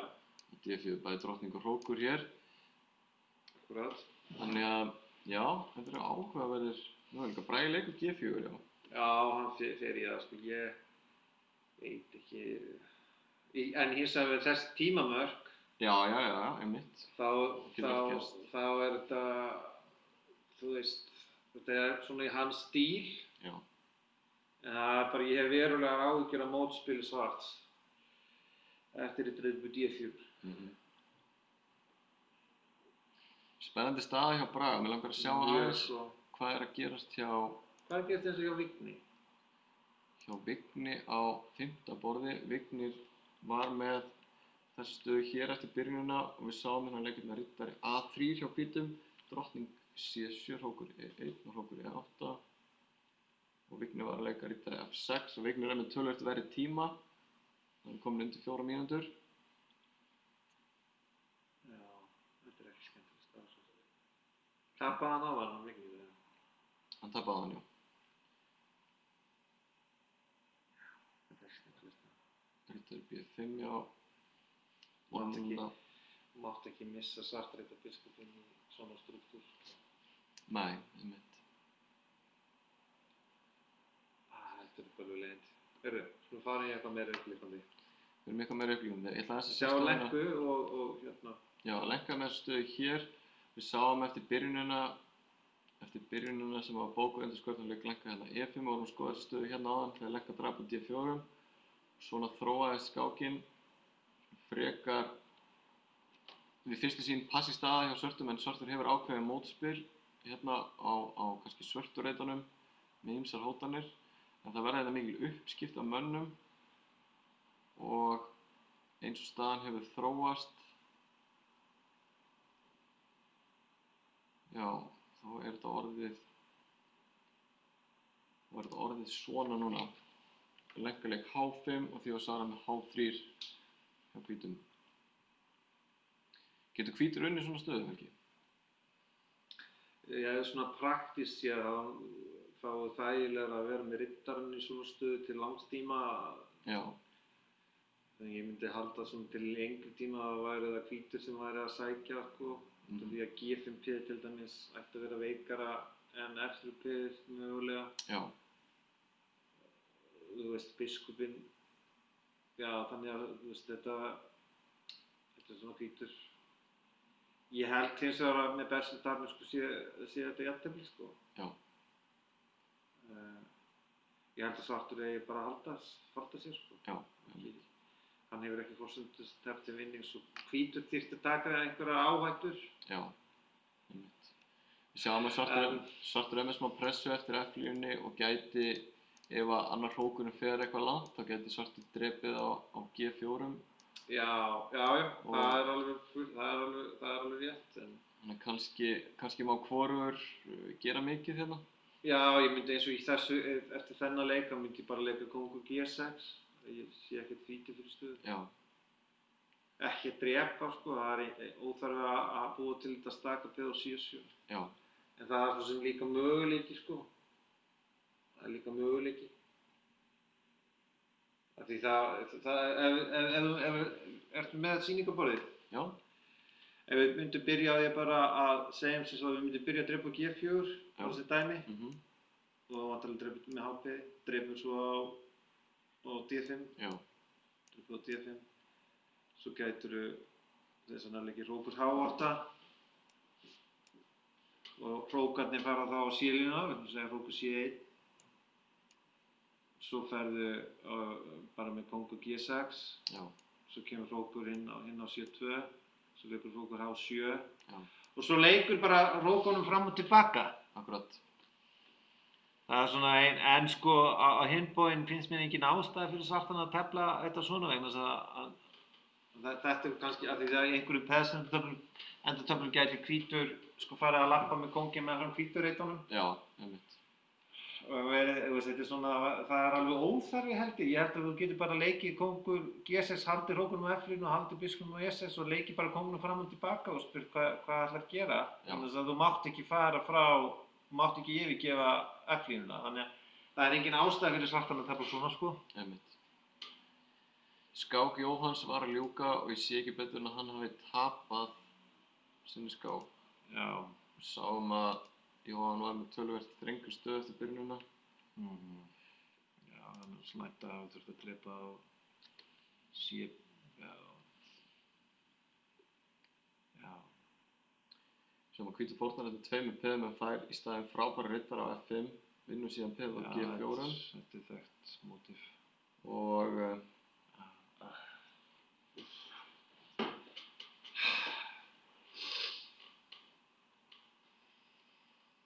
já. Og lokastaðan var svona eftir biskup E6, það er engin vörn þarna. Þannig staðan var 1-1, já. Mér langar að kíkja aðeins aftur yfir á Braga því að við dreifum til 10. hjá Braga. Þetta fór svona svipað eins og við vorum að tala um. Eftir riddari dreipur D4 og drap Braga H5 og þá drap hann hérna á C3. Já, hann draf á C3 fyrst, ok. Og Bragi drafti tilbaka hér. Það sem ég var að velta fyrir mér áðan hvað hefði gerst eftir H-dreipur G6. Já, það kemur riddari C2 skák, já. Riddari C2, þetta var það sem ég var að velta fyrir mér áðan af því að svartur dreipur hérna með skák og það lítur að enda illa fyrir hvítan. Já. Prófa það, bara drottning dreipur D2. Það er líka hægt að drepa kannski hér með skák. Já, það er allt hægt í þessu. Þannig að Bragi ákvað að drepa hérna með peði, þá kom riddari C2 skák, kóngur E2. Biskup dreipur C3. Hrókur dreipur og hrókur D1. Við sjáum að Bragi hefur kannski ekki alveg tíma til að drepa strax hérna á G6 út af einhverju svona, þannig að hann skýtur hann hrókur D1 og svartur að hugsa. Það er náttúrulega sko, einn ákosturinn við þetta hjá hvítum er að svartur á alltaf hrókur E3 sem millileik. Já. Það væri lógist að leika drottning C7 hér. Já. Drottning C7 hóta peðan á E5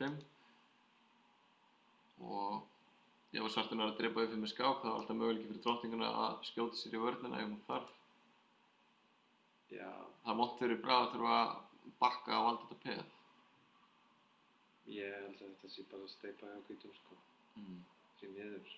Getur hvítir leik eins og hrókur D6 hérna og vonast til þess að... Já, það kemur bara drottning C5. Drottning C5, já.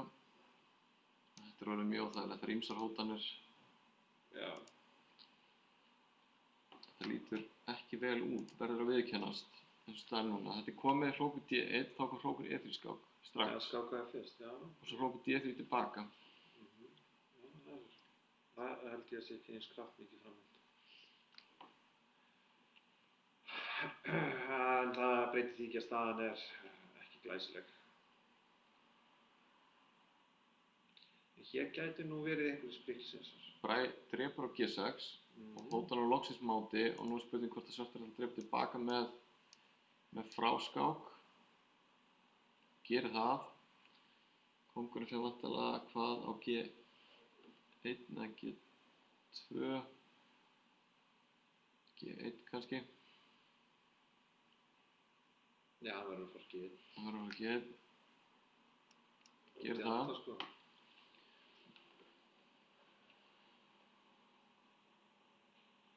Hvað er að gerast í þessu? Sko, hann gæti til dæmis leikið hrókur dreipur F1, hrókur dreipur F1 og drottning D4 skák, sko, og svo dreifir með riddara. Já, hann gerir það. Ég veit þetta nú samt. Klient hjá svörtum að tefla ekki upp á að máta hvítan, sko. Já. Hrókur F6 er kominn, Bragi hótar hann á báðum peðunum á E6 og G6. Já, það eru praktíski sénsar í þessu, sko, myndi ég halda. Já. Ég er ekki eins og vissum að svartir standi betur. Ég held bara hreinlega ekki. Nei.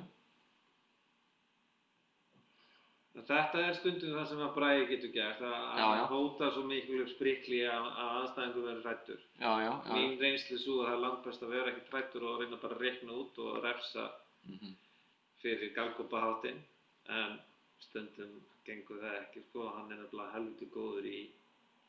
Hann er allavega að gera móti mér er hann oft ansi mikill spriklari. Já. Og vinnur mig oft, sko, á einhverju anskotans striki. En þetta lítur bara ekkert svo illa út og hvítt myndi ég halda. Nei, einmitt. Tökum sem dæmi, kóngur G7. Já. Hrókur F7. Mhm. Hvað gerist ef að til dæmis kemur kóngur H6? H4. Það getur það líka komið H5. Munar nú ekki miklu að þetta gangi upp. Það er þá spurning sko, gæti verið hægt að leppa eins og hrókur D7? Já, núna, já.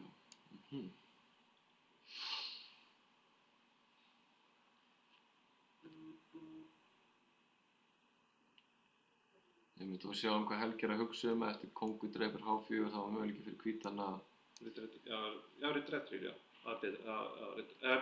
Hrókur dreipur D4 væri líka skemmtilegur? Já, það er líka möguleiki, einmitt. Akkurat, hrókur dreipur... Skemmtilegur. Já, hrókur dreipur D4, hrókur dreipur rittar eftir skák sem vinnur þá mann. Svartur fær eitthvað peð náttúrulega fyrir, en kannski óljóst. Ég held að þetta sé niður á hvít. Hér og svo hvað? Þessum stöðu?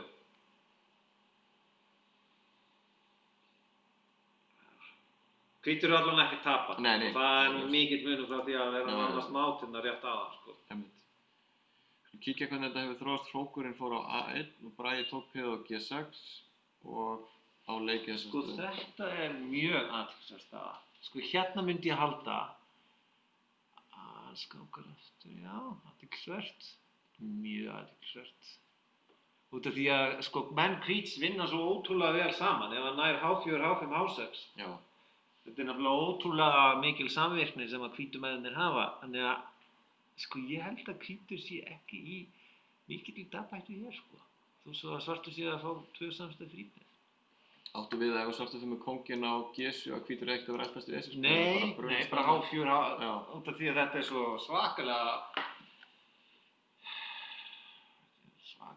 flott.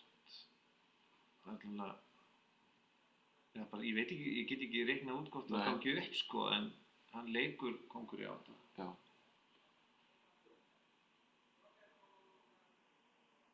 Nú veit ég ekki sko hvað sé best að gera.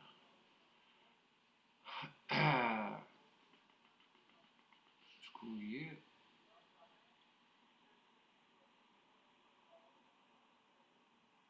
hann drepur, já. Sem er alveg lógískt. En svona vantar samt, þá er ekki alveg eins mikið sprikk, sko.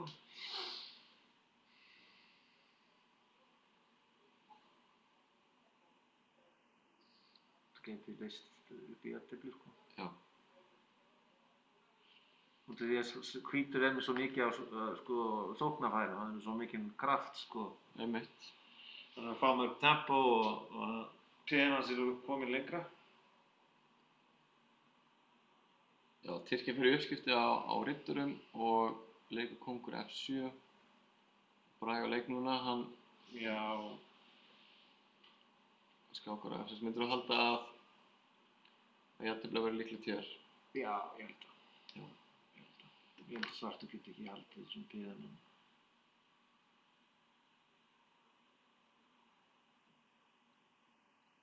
Ég er ekki viss að hann sé að tefla þetta nægilega vel.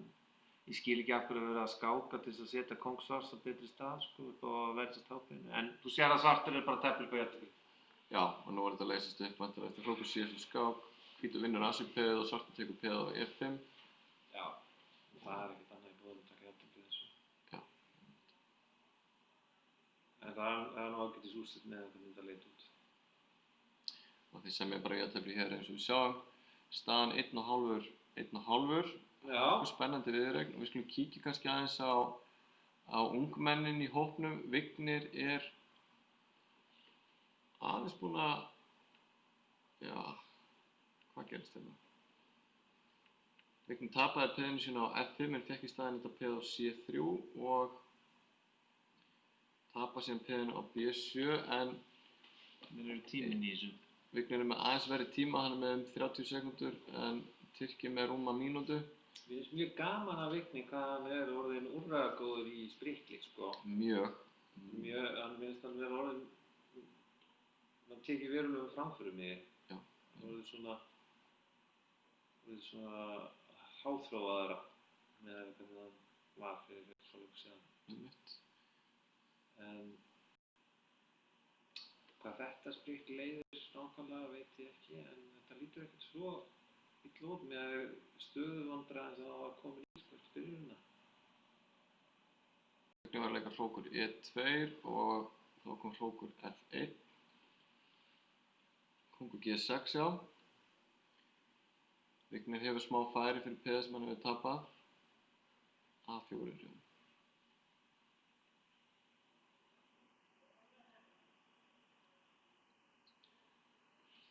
Þetta A6 peði ekki að falla? Nær hann að hrókur B2 já, hann ætlar að taka B3 peði í staðinn.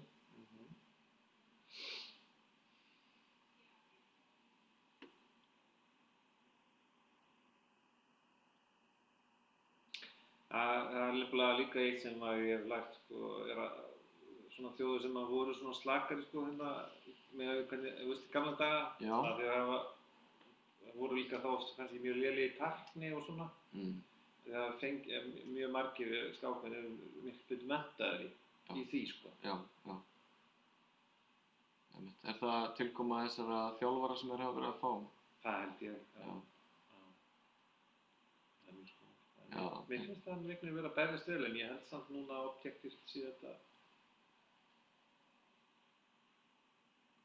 Já, ég veit það ekki samt. Þetta er ekki einfalt. Ég er mjög hrifinn af baráttu. Einmitt.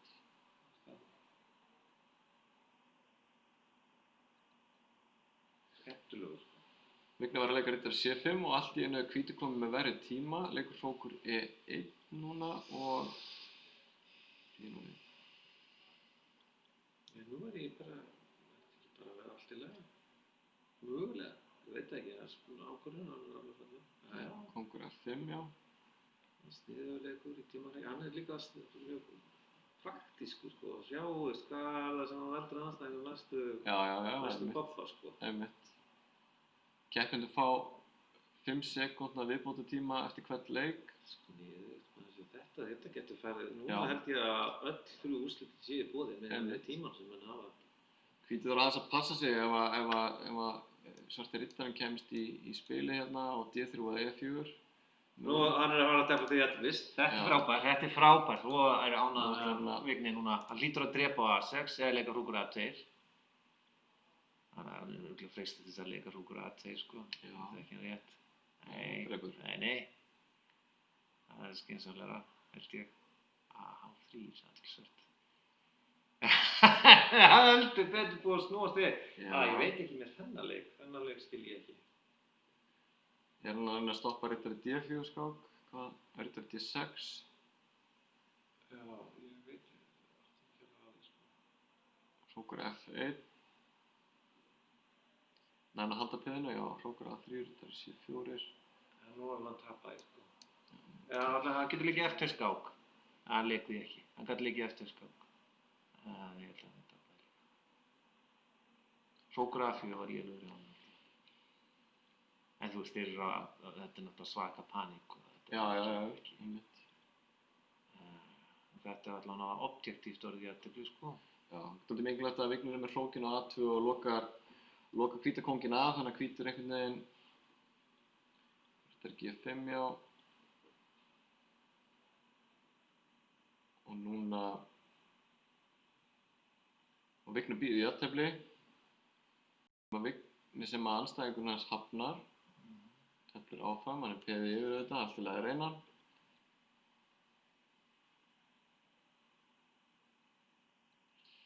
En myndi nú halda að jafntefli væri mjög líkleg útkoma út af þessu. Ég ætla aðeins að sjá eldsnögt hvað er að gerast hjá Lenku því að mér sýnist að vera að pressa aðeins á Katarínu Atalik. Við vorum með þessa stöðu hér áðan og það hefur dreifð til 10. staðan núna er svona.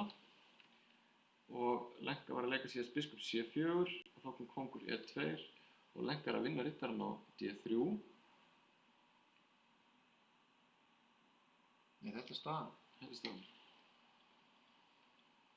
Staðan er svona biskup C4. Já, svo anstæðingurinn hefur eitthvað farið út í eitthvað mjög hæpið, þannig að, já.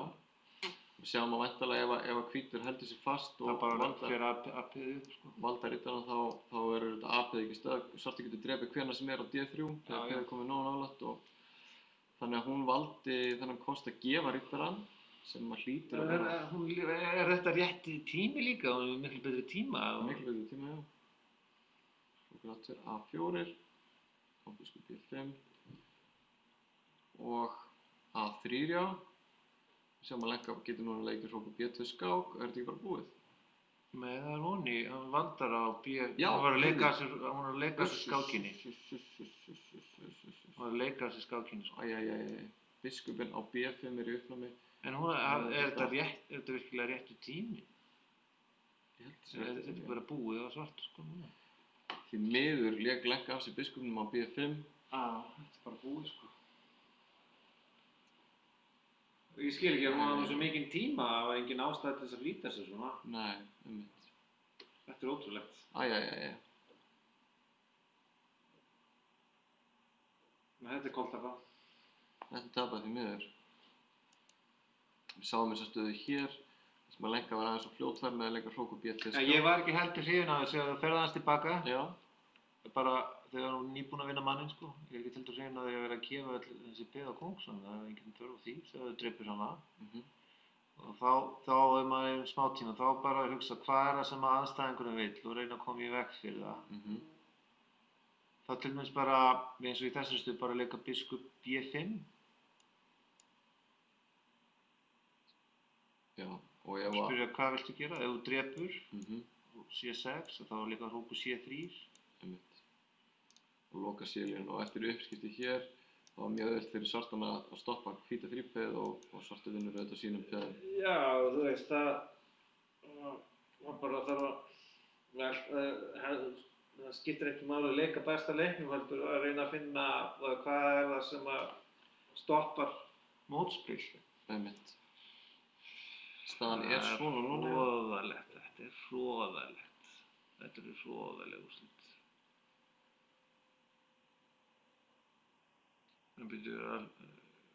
Já. Heyrðu, hvernig er þetta hjá öðrum? Hvernig fór hjá... Batil tapaði það? Batil tapaði sinni skák, já. Batil tapaði sinni skák og Vignir er enn að tefla. Staðan núna er 2,5, 1,5 Tyrkir með vel. Og Vignir er að berjast, peð undir hróksaðantefli og það sama má segja Lenku hér. Já, þetta er nú bara 101 ennþátttöflum. Einmitt. Og þetta er svakalegt. Því miður Lenka var með kolunum tafl en tapaði biskup og fekk tapar hróksaðantefli í kjölfarið. Þannig að þetta virðist vera að stefna í 4-2 tap hjá okkur. Það leit ansi vel út á hann. Já, gerði það. Sko. Þetta er leysist í jafntefli núna en frekar væntanlega.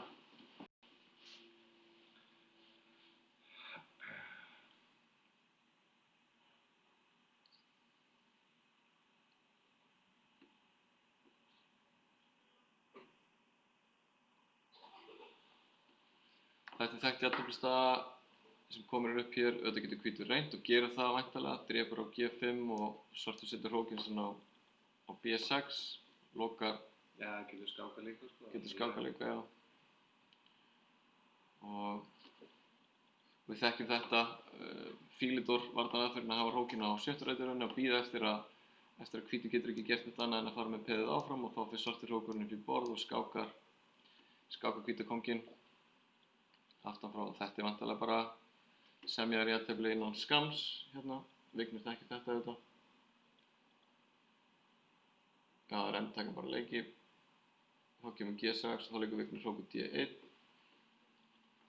og getur síðan skákað endalaust á fyrstu rautarhraunni. Hver náði punktum á móti Serbum?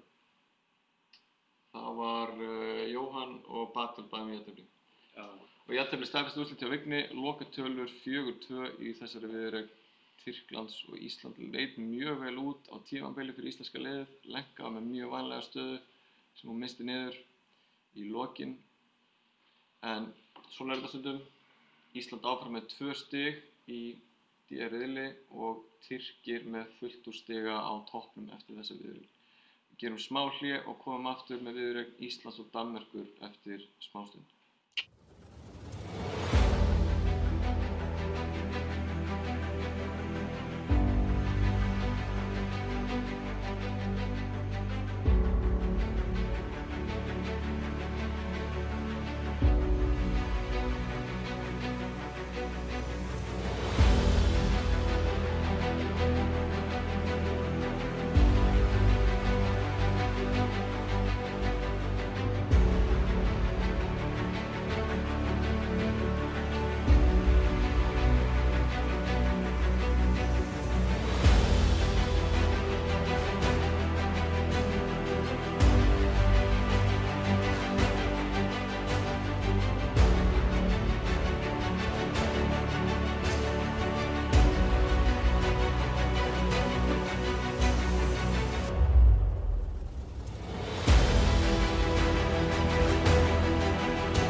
Komið sælir aftur, kæru áhorfendur. Við erum að undirbúa okkur fyrir 7. umferð Ólympíumótsins í netskák.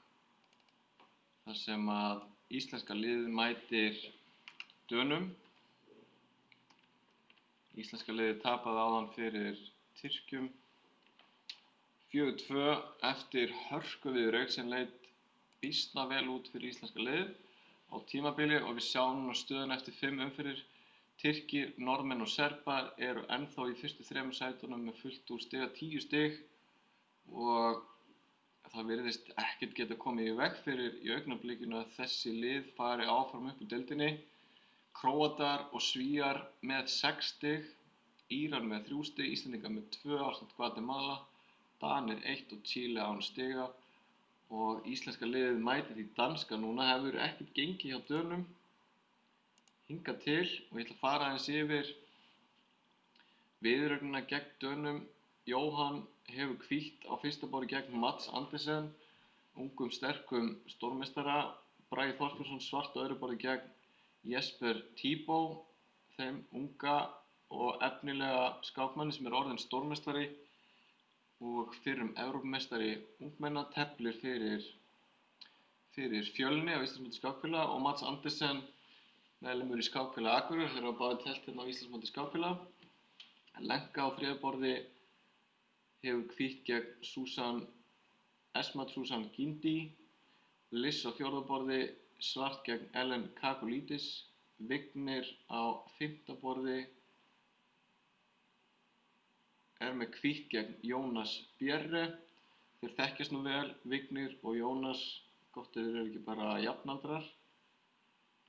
Og þeir mættust að ég held núna nýlega í Norðurlandamótinu í netskák þar sem að Vignir vann.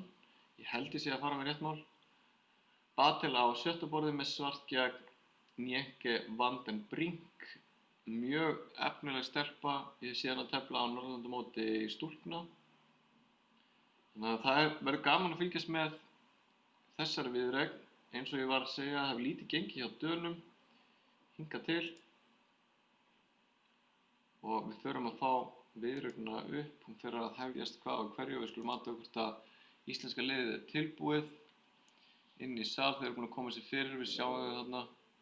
Braga næstan okkur þá, Jóhann, Batel, Liss, Lenka og Vignir á endanum eru klárir í slaginn. Allir liðsmenn íslenska liðsins eru vopnaðir vefmyndavélum. Það er fylgst vel með öllum keppendum í gegnum vefmyndavélar.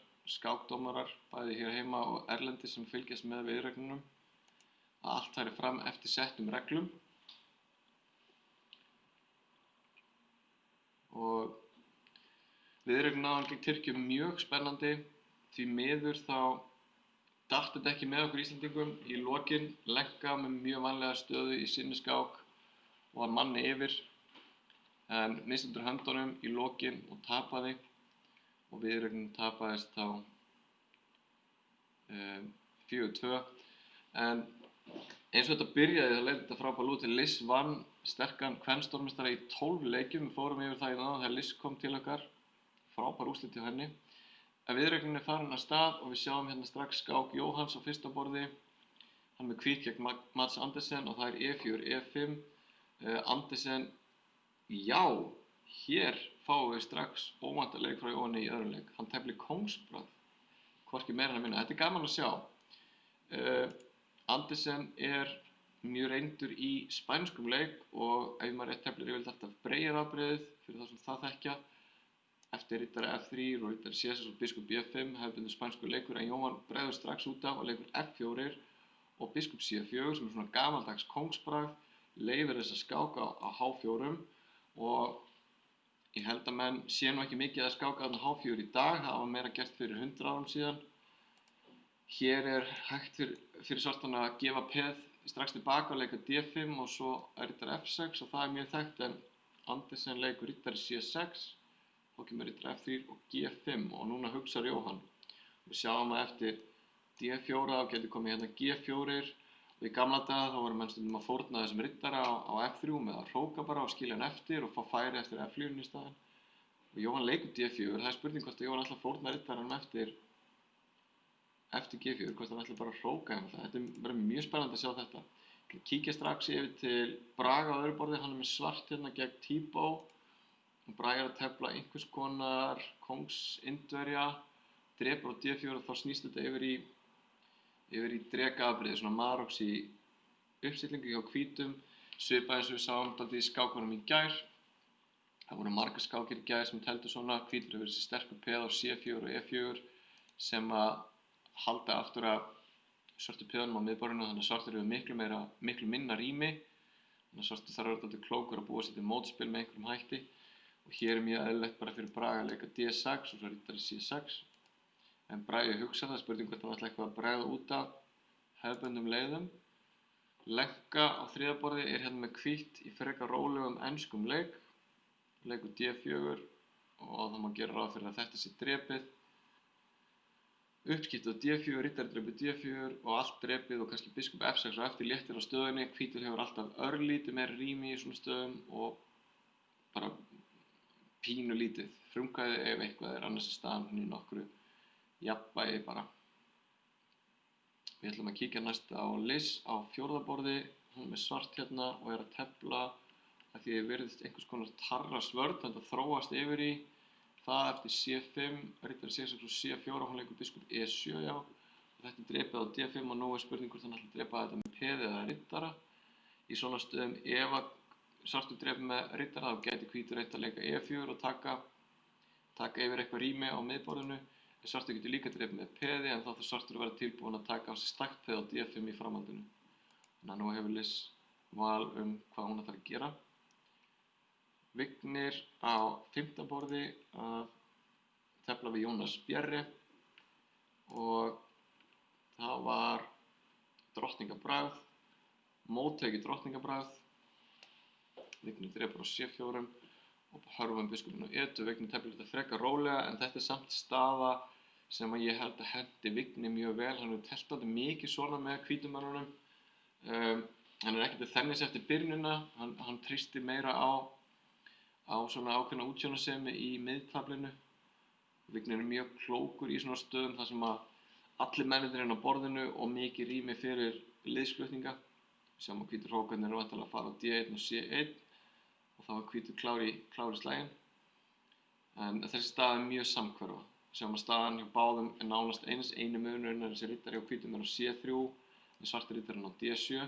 Annars væri þetta bara eins hjá báðum eftir að drottningin fara á B6.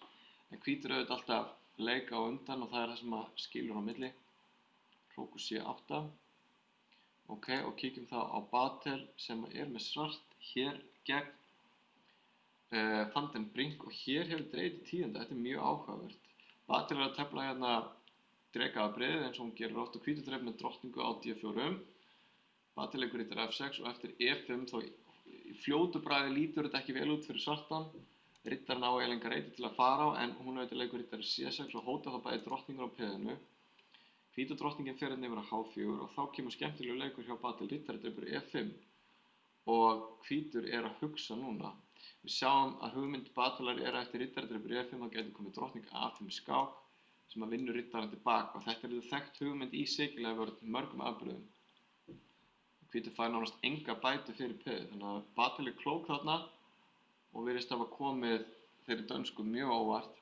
Við skulum kíkja aftur á Jóhann á fyrsta borði, hann var að tefla hérna mjög spennandi kóngsbragð og eftir D4 þá fór Mats Andersen ekki út í að leika G4 eins og við vorum að velta fyrir okkur áðan heldur leika hérna biskup G7, C3, D6, stuttrókun og H6 og við sjáum að nú svartur búinn að valda kyrfilega öll þessi peð á kóngsvagnum og Jóhann leikur B4.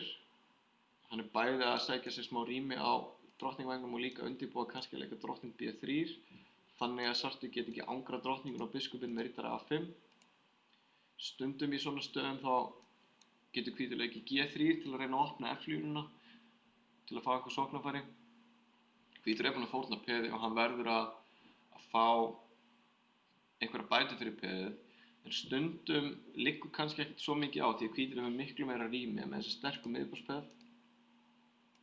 Og Jóhann ekkert að flýta sér að máta svartan leikur hérna riddari D2 nú á svartu leik.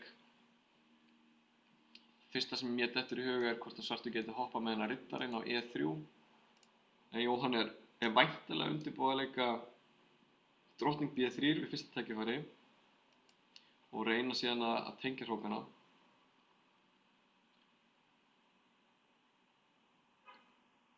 Ég ætla að kíkja aftur á Braga á öðru borði. Bragi er með svart í svona þessari Maroxi uppstillingu hjá hvítum og andstæðingur Braga mjög sterkur strákur Jesper Tíbo sem teflir með Fjölni eins og ég talaði áðan. Bragi leikur riddari C6 og B6 sem er aðeins sjaldgæfari leið heldur en þetta hefðbundna að leika bara D6, drepa á D4, að leika biskup D7 og biskup C6 eins og við tölum í gær. Þetta er afbrigði sem að Margeir Pétursson er mjög þekktur fyrir að hafa teflt lengi með svörtu og mjög klókur að verjast í þessum stöðum. En Bragi leikur B6, já, biskup B7 og F3 og E6. Þannig að Bragi er að tefla þetta aðeins öðruvísi en hefðbundið og ætla kannski að reyna að leika D5 og brjóta hvíta miðborðið niður þannig. Þannig að þetta er áhugavert. Bragi auðvitað skilur eftir þennan D6 reit, svolítið veikur reitur á D6 sem að hvítur gæti kannski reynt að notfæra sér. Ég er að velta fyrir mig hvort að hvítur gæti núna leikið riddari B5 og reynt að hoppa inn á D6.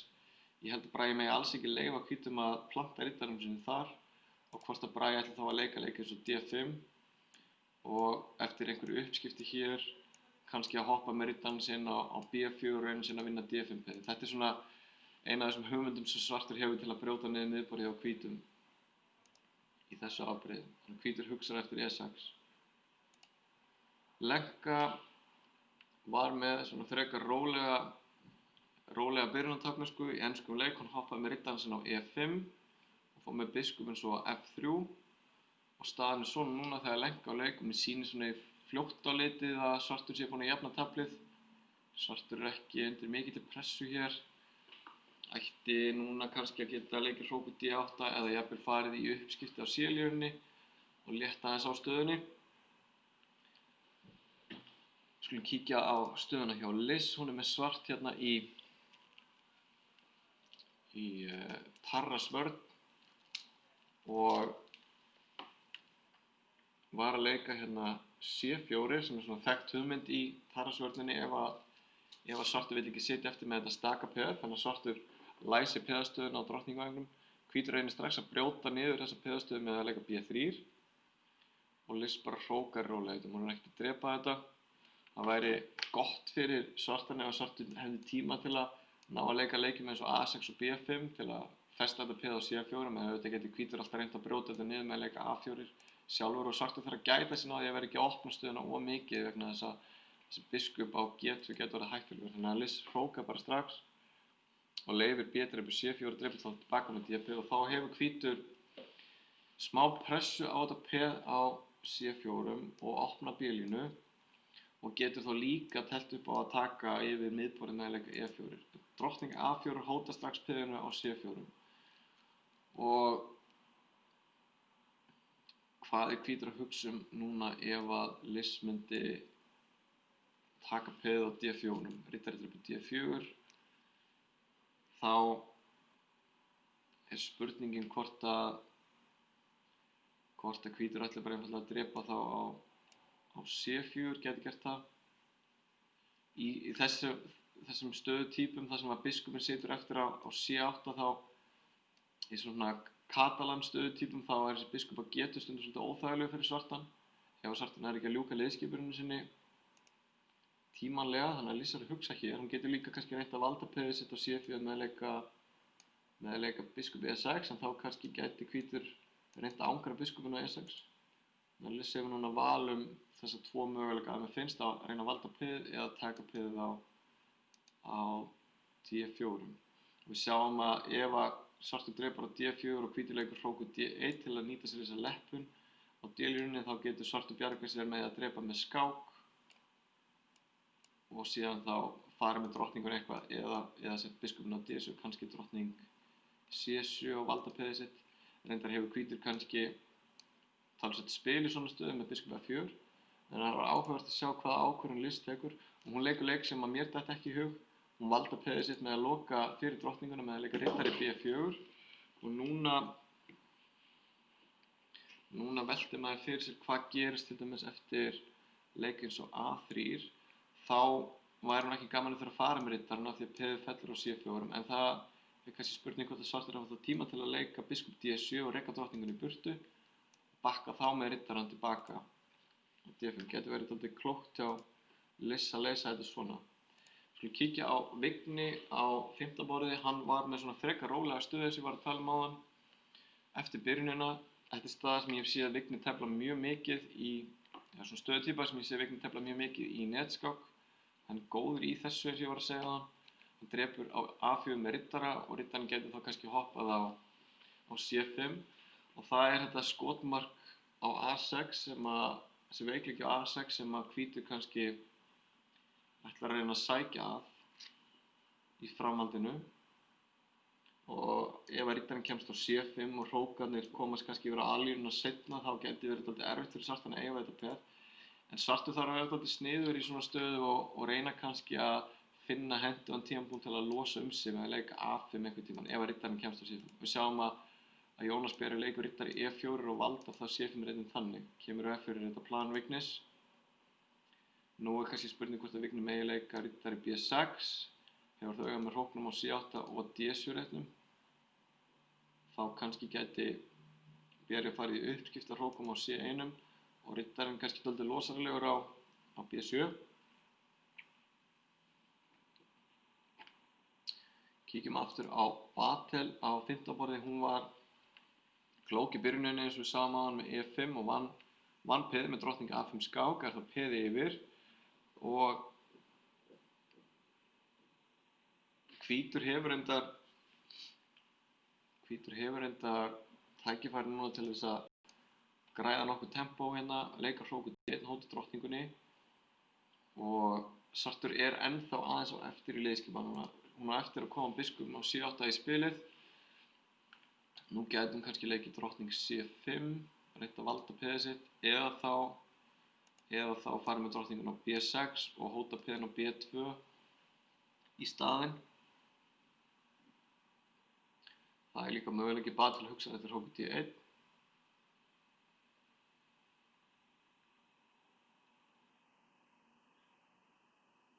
Ég ætla að kíkja aðeins aftur á stöðuna hjá Jóhanni á 1. borði. Hann kom einhvern dálítið óvart í byrjuninni með að tefla kóngsbragð. Og Jóhann er eins og alltaf með betri tíma. Hann er með tæpar 11 mínútur gegn rúmum 8 mínútum Danans Andersen. Skákinn þróaðist svona eftir stöðu sem voru með áðan. Voru með stöðuna hérna eftir riddari D2, Andersen hrókaði stutt, þá kom B5 og riddari E7 og riddarinn fór á G4 eins og ég var að tala um á, hann hefur auga þá með E3 reitnum og svo losa svartur sig með að leika F5. Þetta er svona klassísk leið fyrir svartan til þess að auka rýmið sitt. Hvítur rekur hérna riddara tilbaka og svartur er þá náttúrulega ennþá peði yfir og öll uppskipti eru hagstæð fyrir svartan í svona stöðu. En Jóhann er að reyna að nota rýmið sitt á drottningavangnum sem er náttúrulega kannski dálítið óvenjuleg leið til þess að tefla kóngsbragð að sækja drottningavangnum. En þetta B7 peð er ákveðið skotmark fyrir Jóhann og ef að svartur leikur núna B6 þá fær Jóhann góðan einn á C6 fyrir riddarann sinn og getur kannski herjað á A7 peð en hann gæti kannski þurft að gæta sín á því að þessi riddari verði ekki eitthvað losaralegur á C6. Við getum ímyndað okkur að svartur leiki núna A6 og eftir kannski uppskipti hér þá fellur þessi riddari en aftur á móti þá fellur þessi riddari hér í staðinn. Það eru ýmsar sviptingar hérna sem getur komið til greina. Þetta er komið, B6 og riddari C6 og Andersen er að hugsa núna.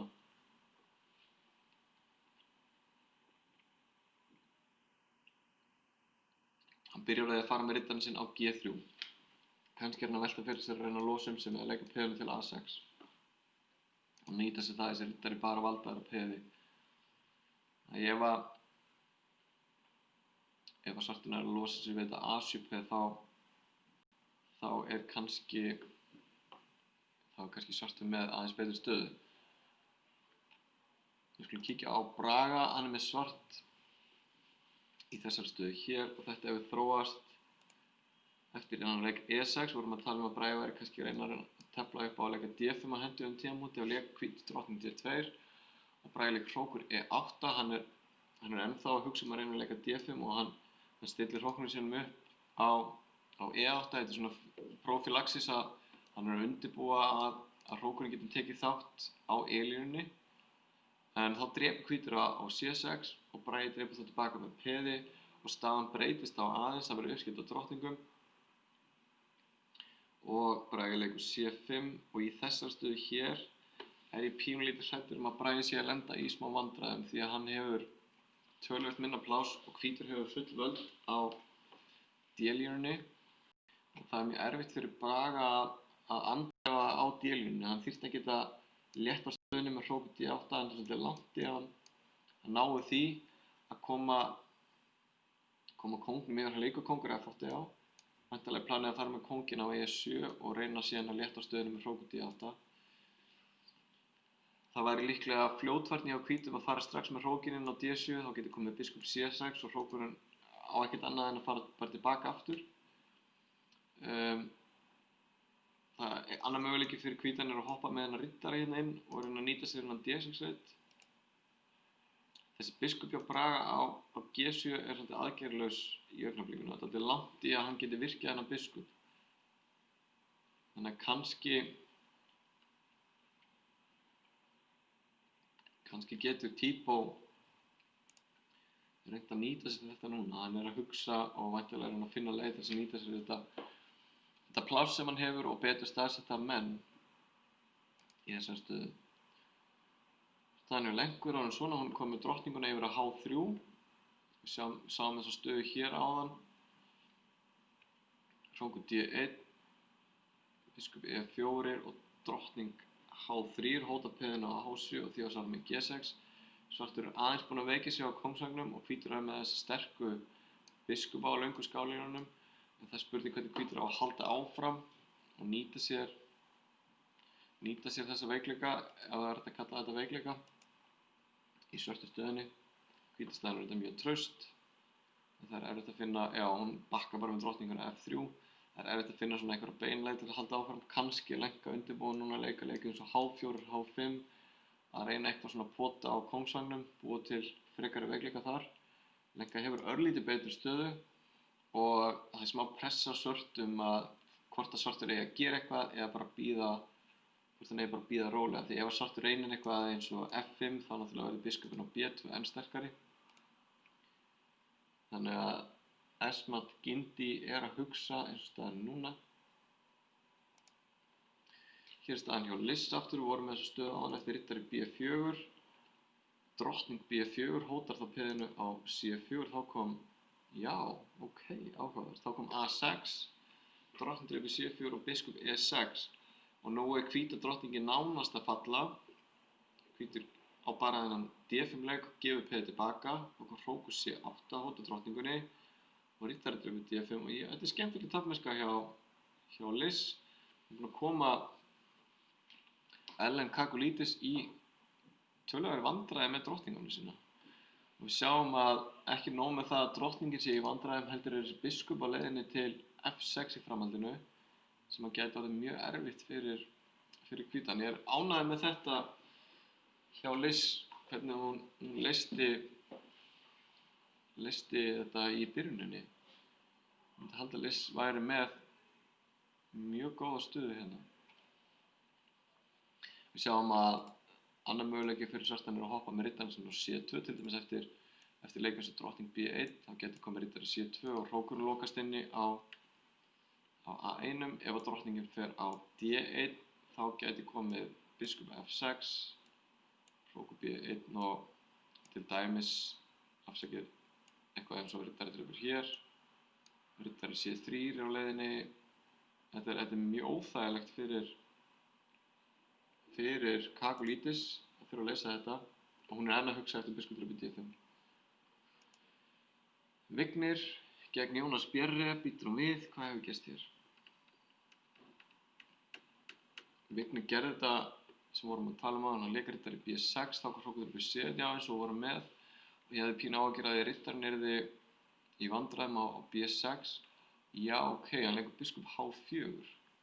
Hann hótar peðinu á F2 og Vignir þarf að valda það með hrókur F1. Við sjáum að ef að Vignir leikur G3 þá gæti svartur líklega bara drepið hér og tekið þetta síðan með drottningu og þetta enda þá með máti annarkvort á F2 með drottningu eða með riddara á F2.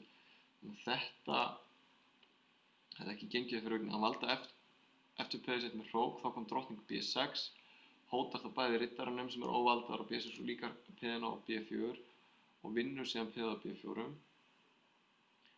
Og staðan svona núna, Vignir var að leika drottning B1 og svartur heilu peði yfir með biskupaparið og verður að teljast þá með mjög vænlega stöðu. En það var gaman að sjá hvort að Vignir ekki að klóra sig út af þessu. Vignir náttúrulega mjög úrræðagóður í svona verri stöðum. Það má eiga það.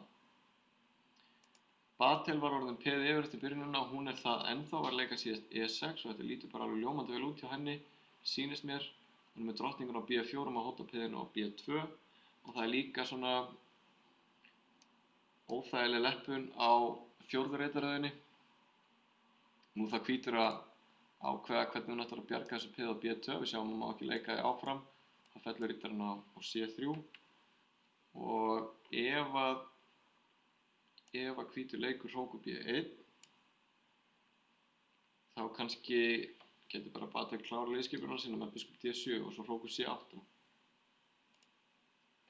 En hún ákveður að fórna peðinu og leikur A3 og nú getur þér virðist Batel tekið peðið á B2 þá kannski hvítur að hugsa að leika biskup E5. Við sjáum eftir drottningdreifu B2 getur komið biskup E5, hóta þá riddaranum og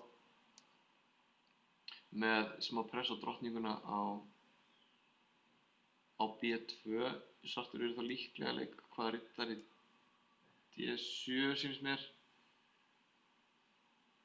Og það verða einhverjar flækjur hérna. Ég hugsa að það sé allt í lagi fyrir Batel en hún að hugsa eftir A3 hvort hún eigi að þora að taka peðið á B2. Ég ætla að spá því á að gera það.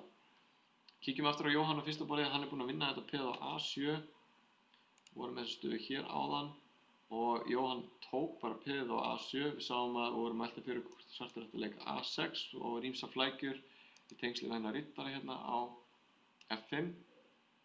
Þannig að Andersen gefur peðið og reynir að nýta sér yfirburðina á kóngsvagninum í staðinn og leikur G4, drottningur G4 á A5 og nú þetta orðið hálfgert kapphlaup hvor á undan, Jóhann að búa sér til frípeð eða færi á drottningvagnum eða Andersen að búa sér til hættuleg færi á kóngsvagninum. Ég að velta fyrir mig núna hvort að Andersen megi leika leik eins og drottning H5 sem að hóta máti á H1 hvort að Jóhann getur þá kannski varist með að leika riddari H2. Þetta gæti orðið svolítið hættulegt þarna á kóngsvagnum hjá Jóhanni.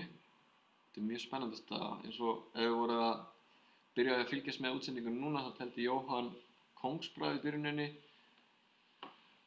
með biskup á C4, svona dálítið gamaldags afbrigði. Skemmtilegt að sjá það.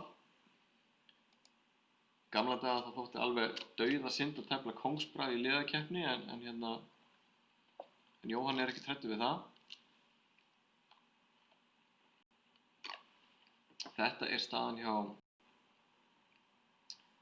hjá Braga eftir síðasta leik hvíts G4. Bragi búinn að tapa peði á.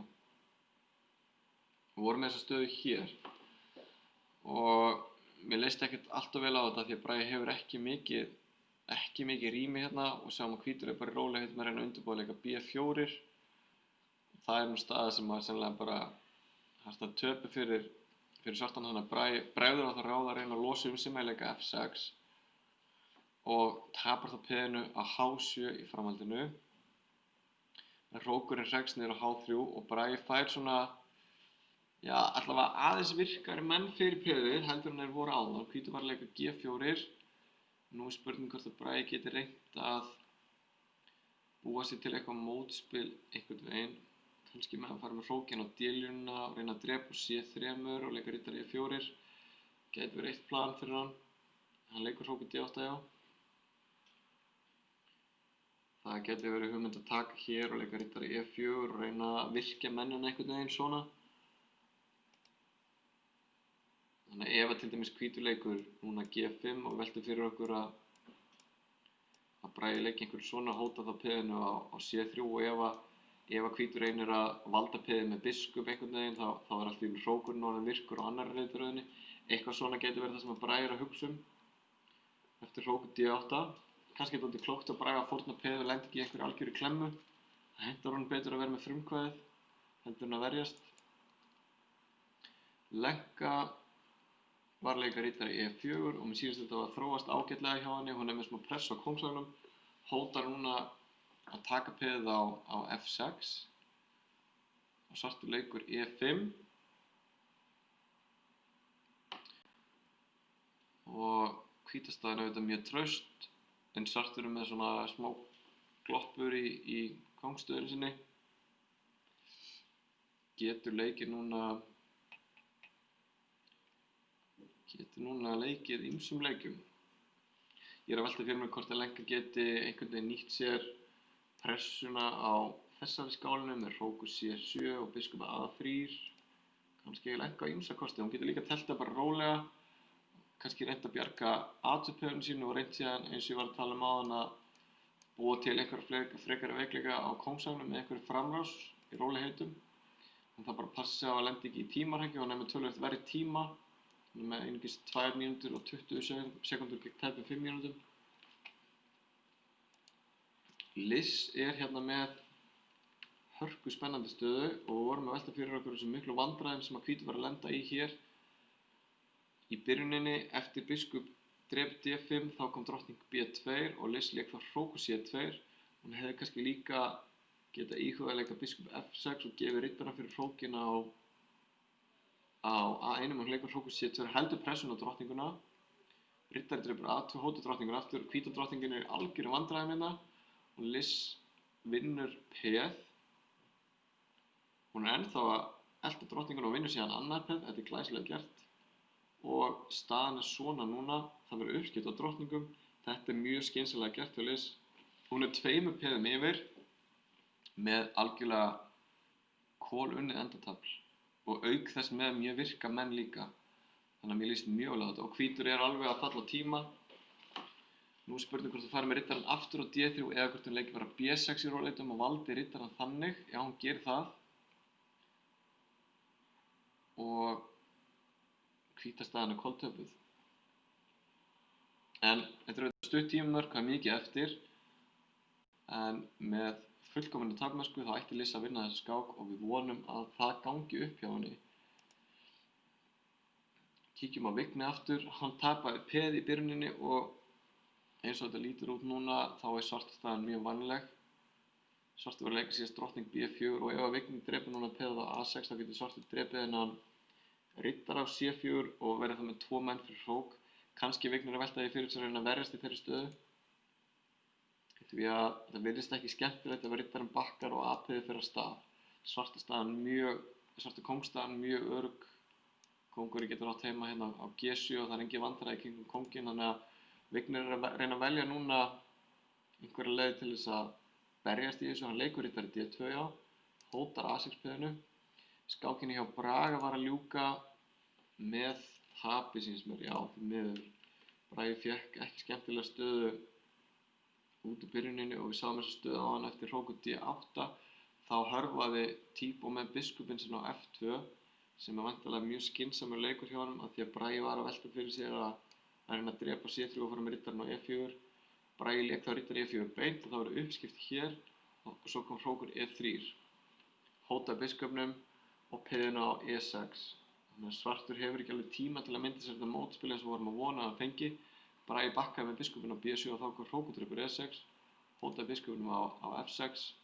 Eftir kongur F7 og þá kom hrókudrepur F6 og biskup H4 skák og Tíbo vinnur hrókinn á D8 verður það manni og 2 peðum yfir og Bragi gafst upp. Þá er bara að vona að hinir íslensku liðsmennirnir nái að hefna fyrir þetta tap. Kíkjum aftur á Jóhann á fyrsta borði. Hann er ennþá með betri tíma. Og Andersen með eitthvað príl hérna á kóngsvagnum eins og við sáum þetta áðan, þá var staðan svona, hann drap á A5 og lék drottning H5 eins og vorum að velta fyrir okkur og Jóhann lék þá riddari H2 já. Þá kom hrókur F5, reynir að virkja hrókinn eftir 5. riddararöðinni en líka kannski er hann að flytja hann hróki yfir á kóngsvaginn ef það færi gefst, yfir á giljunum afsakið.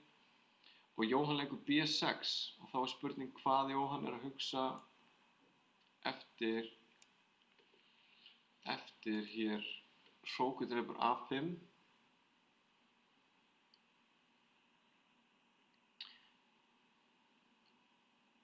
Hvort hann ætlar hann að nýta sér frípeðið sitt á B-línunni, býtum við hvað gerðist eiginlega hérna. Eftir B6 þá kom bara D5.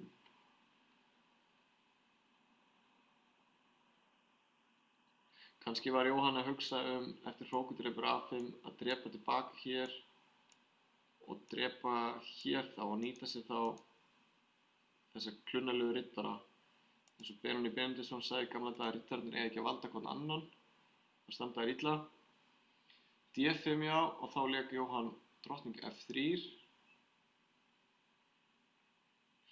Já, ég skil, já, einmitt, ok. Eftir D5 er mjög lúmsk hótun hérna hjá Andersen. Ef að Jóhann leikur núna þessum freistandi leik hérna bara B7 sem virðist bara vera að fá drottningu, þá kemur hérna drottning drepur H2 skák, kóngur drepur, hrókur H5 skák og síðan hrókur H1 mát. Þannig að þetta var lúmsk hótun. Í staðinn fyrir að drepa hrókinn á A5 þá leikur hann D5 og hótar máti. Jóhann sá þetta og lék drottning F3. Þá kom riddari drepur D2, drottning drepur H5, hrókur drepur E1 skák og hrókur drepur H5. Hvað er að gerast þarna? Jóhann er búinn að tapa manni og staðan er svona núna og virðist vera mjög vænleg á hvítt. Ég sé ekki betur en að hvíti getur bara leikið núna riddari E4 og hótar þá hrókur H1 mát. Er það ekki? Við sjá aðeins inn í skáksalinn og athuga. Keppendur eru þarna í þungum þöngum eins og við sjáum. Já, hann leikur reyndar riddari C4 en hótar samt núna hrókur H1 skák, kóngur F2, hrókur F1 mát, þannig að Jóhann flýr með kónginn yfir á D1 og nú getur líklega Mats Andersen skáka hér og rekið kónginn eitthvað í burtu og farið sér með hrókinn á G1. Ég er að segja að þetta sé tapað Jóhann, hann er kannski með smá sprikl, já Jóhann gefst bara upp. Jóhann gefst upp, hann hafi líka möguleiki fyrir svartan bara að takmarka allt mótspil hvíts með að leika riddari E3 skák og þvinga uppskipti á mönnum. Þannig að Jóhann hefur tapað sinni skák en góðu fréttirnar eru að Liz er búinn að vinna sína skák. Glæsileg frammistaða hjá henni í dag, hún vann sigur gegn Tyrkjum áðan í 12 leikjum, einungis gegn stórmeistara og núna vinnur hún Ellen Kakulidis eftir glæsilega tapmennsku í byrjuninni með riddari B4 eins og við sáum áðan og hún vann úr þessum yfirburðum að mér sýnist mikilli fagmennsku. Hún leikur hérna riddari E4, vinnur peðið á F2, vandar riddarana sinni á og er með unnið hróksaðantafl. A-peðið labbar upp í borði á og uppskipt á hrókum og svo hrókur B2 og hvítur á ekkert svar við hótun svarts að leika hrókur B1 skák og vekja upp drottningu. Glæsilegur sigur hjá Liz og staðan er orðin 2-1, Dönum í vil. Nú þurfum við að treysta á Lenku og ungmennin okkar í liðinu, Vigni og Batel. Hérna sjáum við Lenku, hún er orðin peði yfir gegn Esmat Gindi. Við sjáum að eftir stöðuna sem voru með áðan, með A3 kom riddari D5 og hrókurinn fór inn á C6, já. Það tölur pressa á svörtum og Lenka vinnur síðan í framhaldinu þetta peð hérna á E5, já, einmitt. Fyrir uppskipt á biskupi, hún tryggir kóngstöðuna sína og hún er peði yfir hérna með drottningu og hróka inn á borðinu og þetta er mjög vænleg staða því að Kóngstaða svart er töluvert opnari. Nú sjáum við að hrókurinn gæti verið mögulega á leiðinni til D8. Nei, hún tekur bara peð á A6. Skynsöm ákvörðun, hún er ekkert að leyfa svörtum neitt mótspil. Það er mjög óþægilegt fyrir svartan að vera með þetta peð á F5. Kóngstaðan er svona gloppóti. Ég vona á því að Lenka vinni þessi gák. Og Batil er búinn að vinna, frábært. Það er orðið 2-2 þá. Við sáum Batil vinna peð eftir byrjunina, glæsilega, með smá gildru og voru með þessa stöðu hérna áðan og hún gerði þetta eins og vorum að tala um. Hún tók peð á B2 og leyfði biskup í F5 og lék fyrir riddari í F4 og þetta léttir töluvert á stöðunni og Batil er bara 2 peðum yfir hérna og þó að hvítur sé með eitthvað sprikla kóngsvagnum það er það ekki neitt. Batil leysir þetta frábærlega og vinnur síðan bara, já, einmitt. Hún leyfir drottningdrepur H5 sem að virðist hættulegt, hótar drottningdrepur G6 en hún skýtur þetta millilegg, drottning B6 skák og valdar þá G6 peðið sitt og vinnur biskupinn á E4 og eftirleikurinn er þá auðveldur. Frábærlega gert hjá Batil eftir þessa sniðugu gildru þarna í byrjuninni. Þannig að staðan er orðin bíðu nú við, hvað er búið að gerast? Lenka er búinn að vinna, frábært. Lenka er búinn að vinna sína skák. Staðan er orðin 3-2. Íslandi vil, hvernig er þetta? Já, þetta var svona áðan, hún tók peð á A6 og eins og ég var að tala um, þá er kóngstaða svart svolítið veik með peðið þarna F5 og hvítur hrókurinn kemst inn fyrir og þetta endar með máti. Vel gert til Lenku öruggur sigur eftir að hafa verið með svona örlítið betra tafl eftir byrjunina og nú er Vignir að reyna að verjast hérna í stöðu sem að er, nei, bíðu nú við. Vignir hefur snúið á hann frábært og Vignir er búinn að vinna. Mér sýndist Vignir vera liðið undir bíðu nú við, hvað gerðist hérna? Eins og ég segi, Vignir er ótrúlega úrræðagóður oft í verri stöðum. Við vorum með þessa stöðu hér, Vignir er bara peð undir fyrir nánast ekki neitt og leikur hérna riddari D2, heldur mönnunum inn á. Svartur gefur peð á A6 fyrir einhver færi á kóngsvagnum. Þetta lítur mjög hættulega út hjá svörtum eftir drottning H4. Vignir leikur riddari E4 til að valda eftir peðið sitt. Það verður hérna uppskipti. Og hér lítur svartur út fyrir að vera mátavigni með drottningdrepur H3. Vignir leikur F4 til að virkja biskupinn sinn. Hrókur H4 hótar hrókur G4 skák. Vignir bakkar með biskupinn á G2. Drottning H2 skák.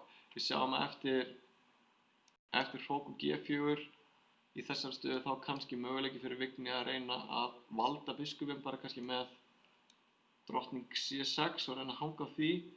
En drottning H2, hvað gerist svo? Kóng G7. Þetta er náttúrulega staða sem að svartur ætti aldrei að geta tapað, en Vignir náttúrulega fær mótspil á F7-peðið. Já, ok, kannski er þetta bara dálítið óþægilegt fyrir svartan. Hrókur G4, hótar biskupinum á G2 og hann leik drottning C6 og valda biskupinn. Svartur leikur biskup H4 og þá hvað? Drottning B7. Já, drottning B7 hótar peðin á F7. Kóngur H6. Já, við erum komið Vignir hérna til okkar. Gjörðu svo Vignir. Þetta er velkomin innilega til hamingju með sigurinn. Takk. Tryggði sigurinn í viðureigninni. Unnum við? Endaði 4-2. Ég var að velta fyrir mér hérna stöðunni eftir drottningdrepur H3.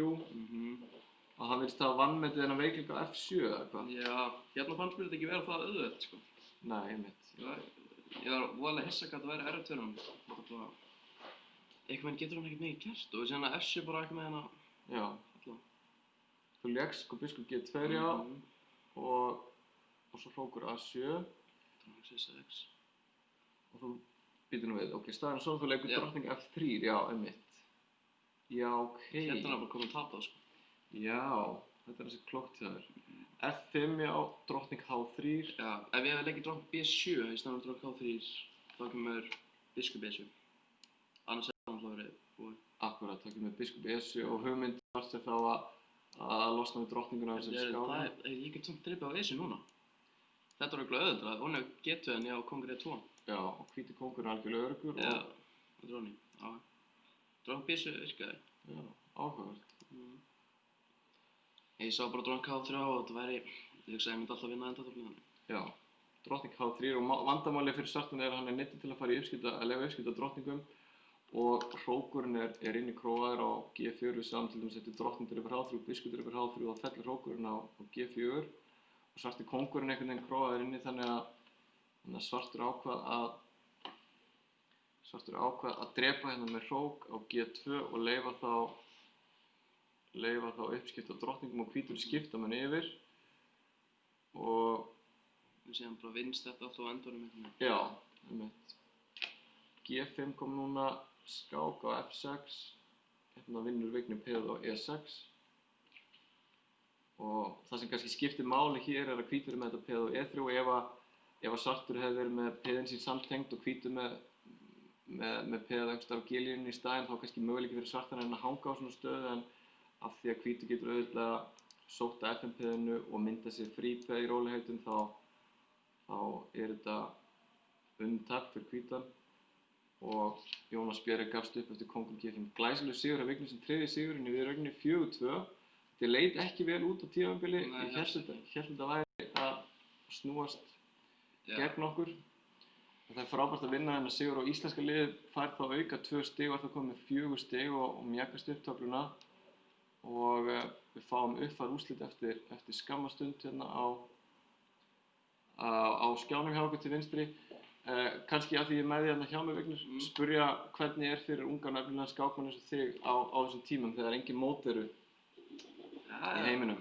Þetta er mér fínt sko. Já. Það er bara á netinu, ég veist vera betri þar í rauninni en við borðinu sko. Já. Svolítið bleiti sko. Einmitt. Það er ágætt, ég er svolítið farin að sakna þess að fara til útlanda og tefla bara, þetta er leiðilegt. Já, einmitt. Kannski leiðilegt til lengdar, en þú heldur við á netinu og svona? Já, við. Já. Það er nægan tíma til að stúdera allavega og gera sig undirbúinn fyrir næstu mót. Já, einmitt. Það er tímið það.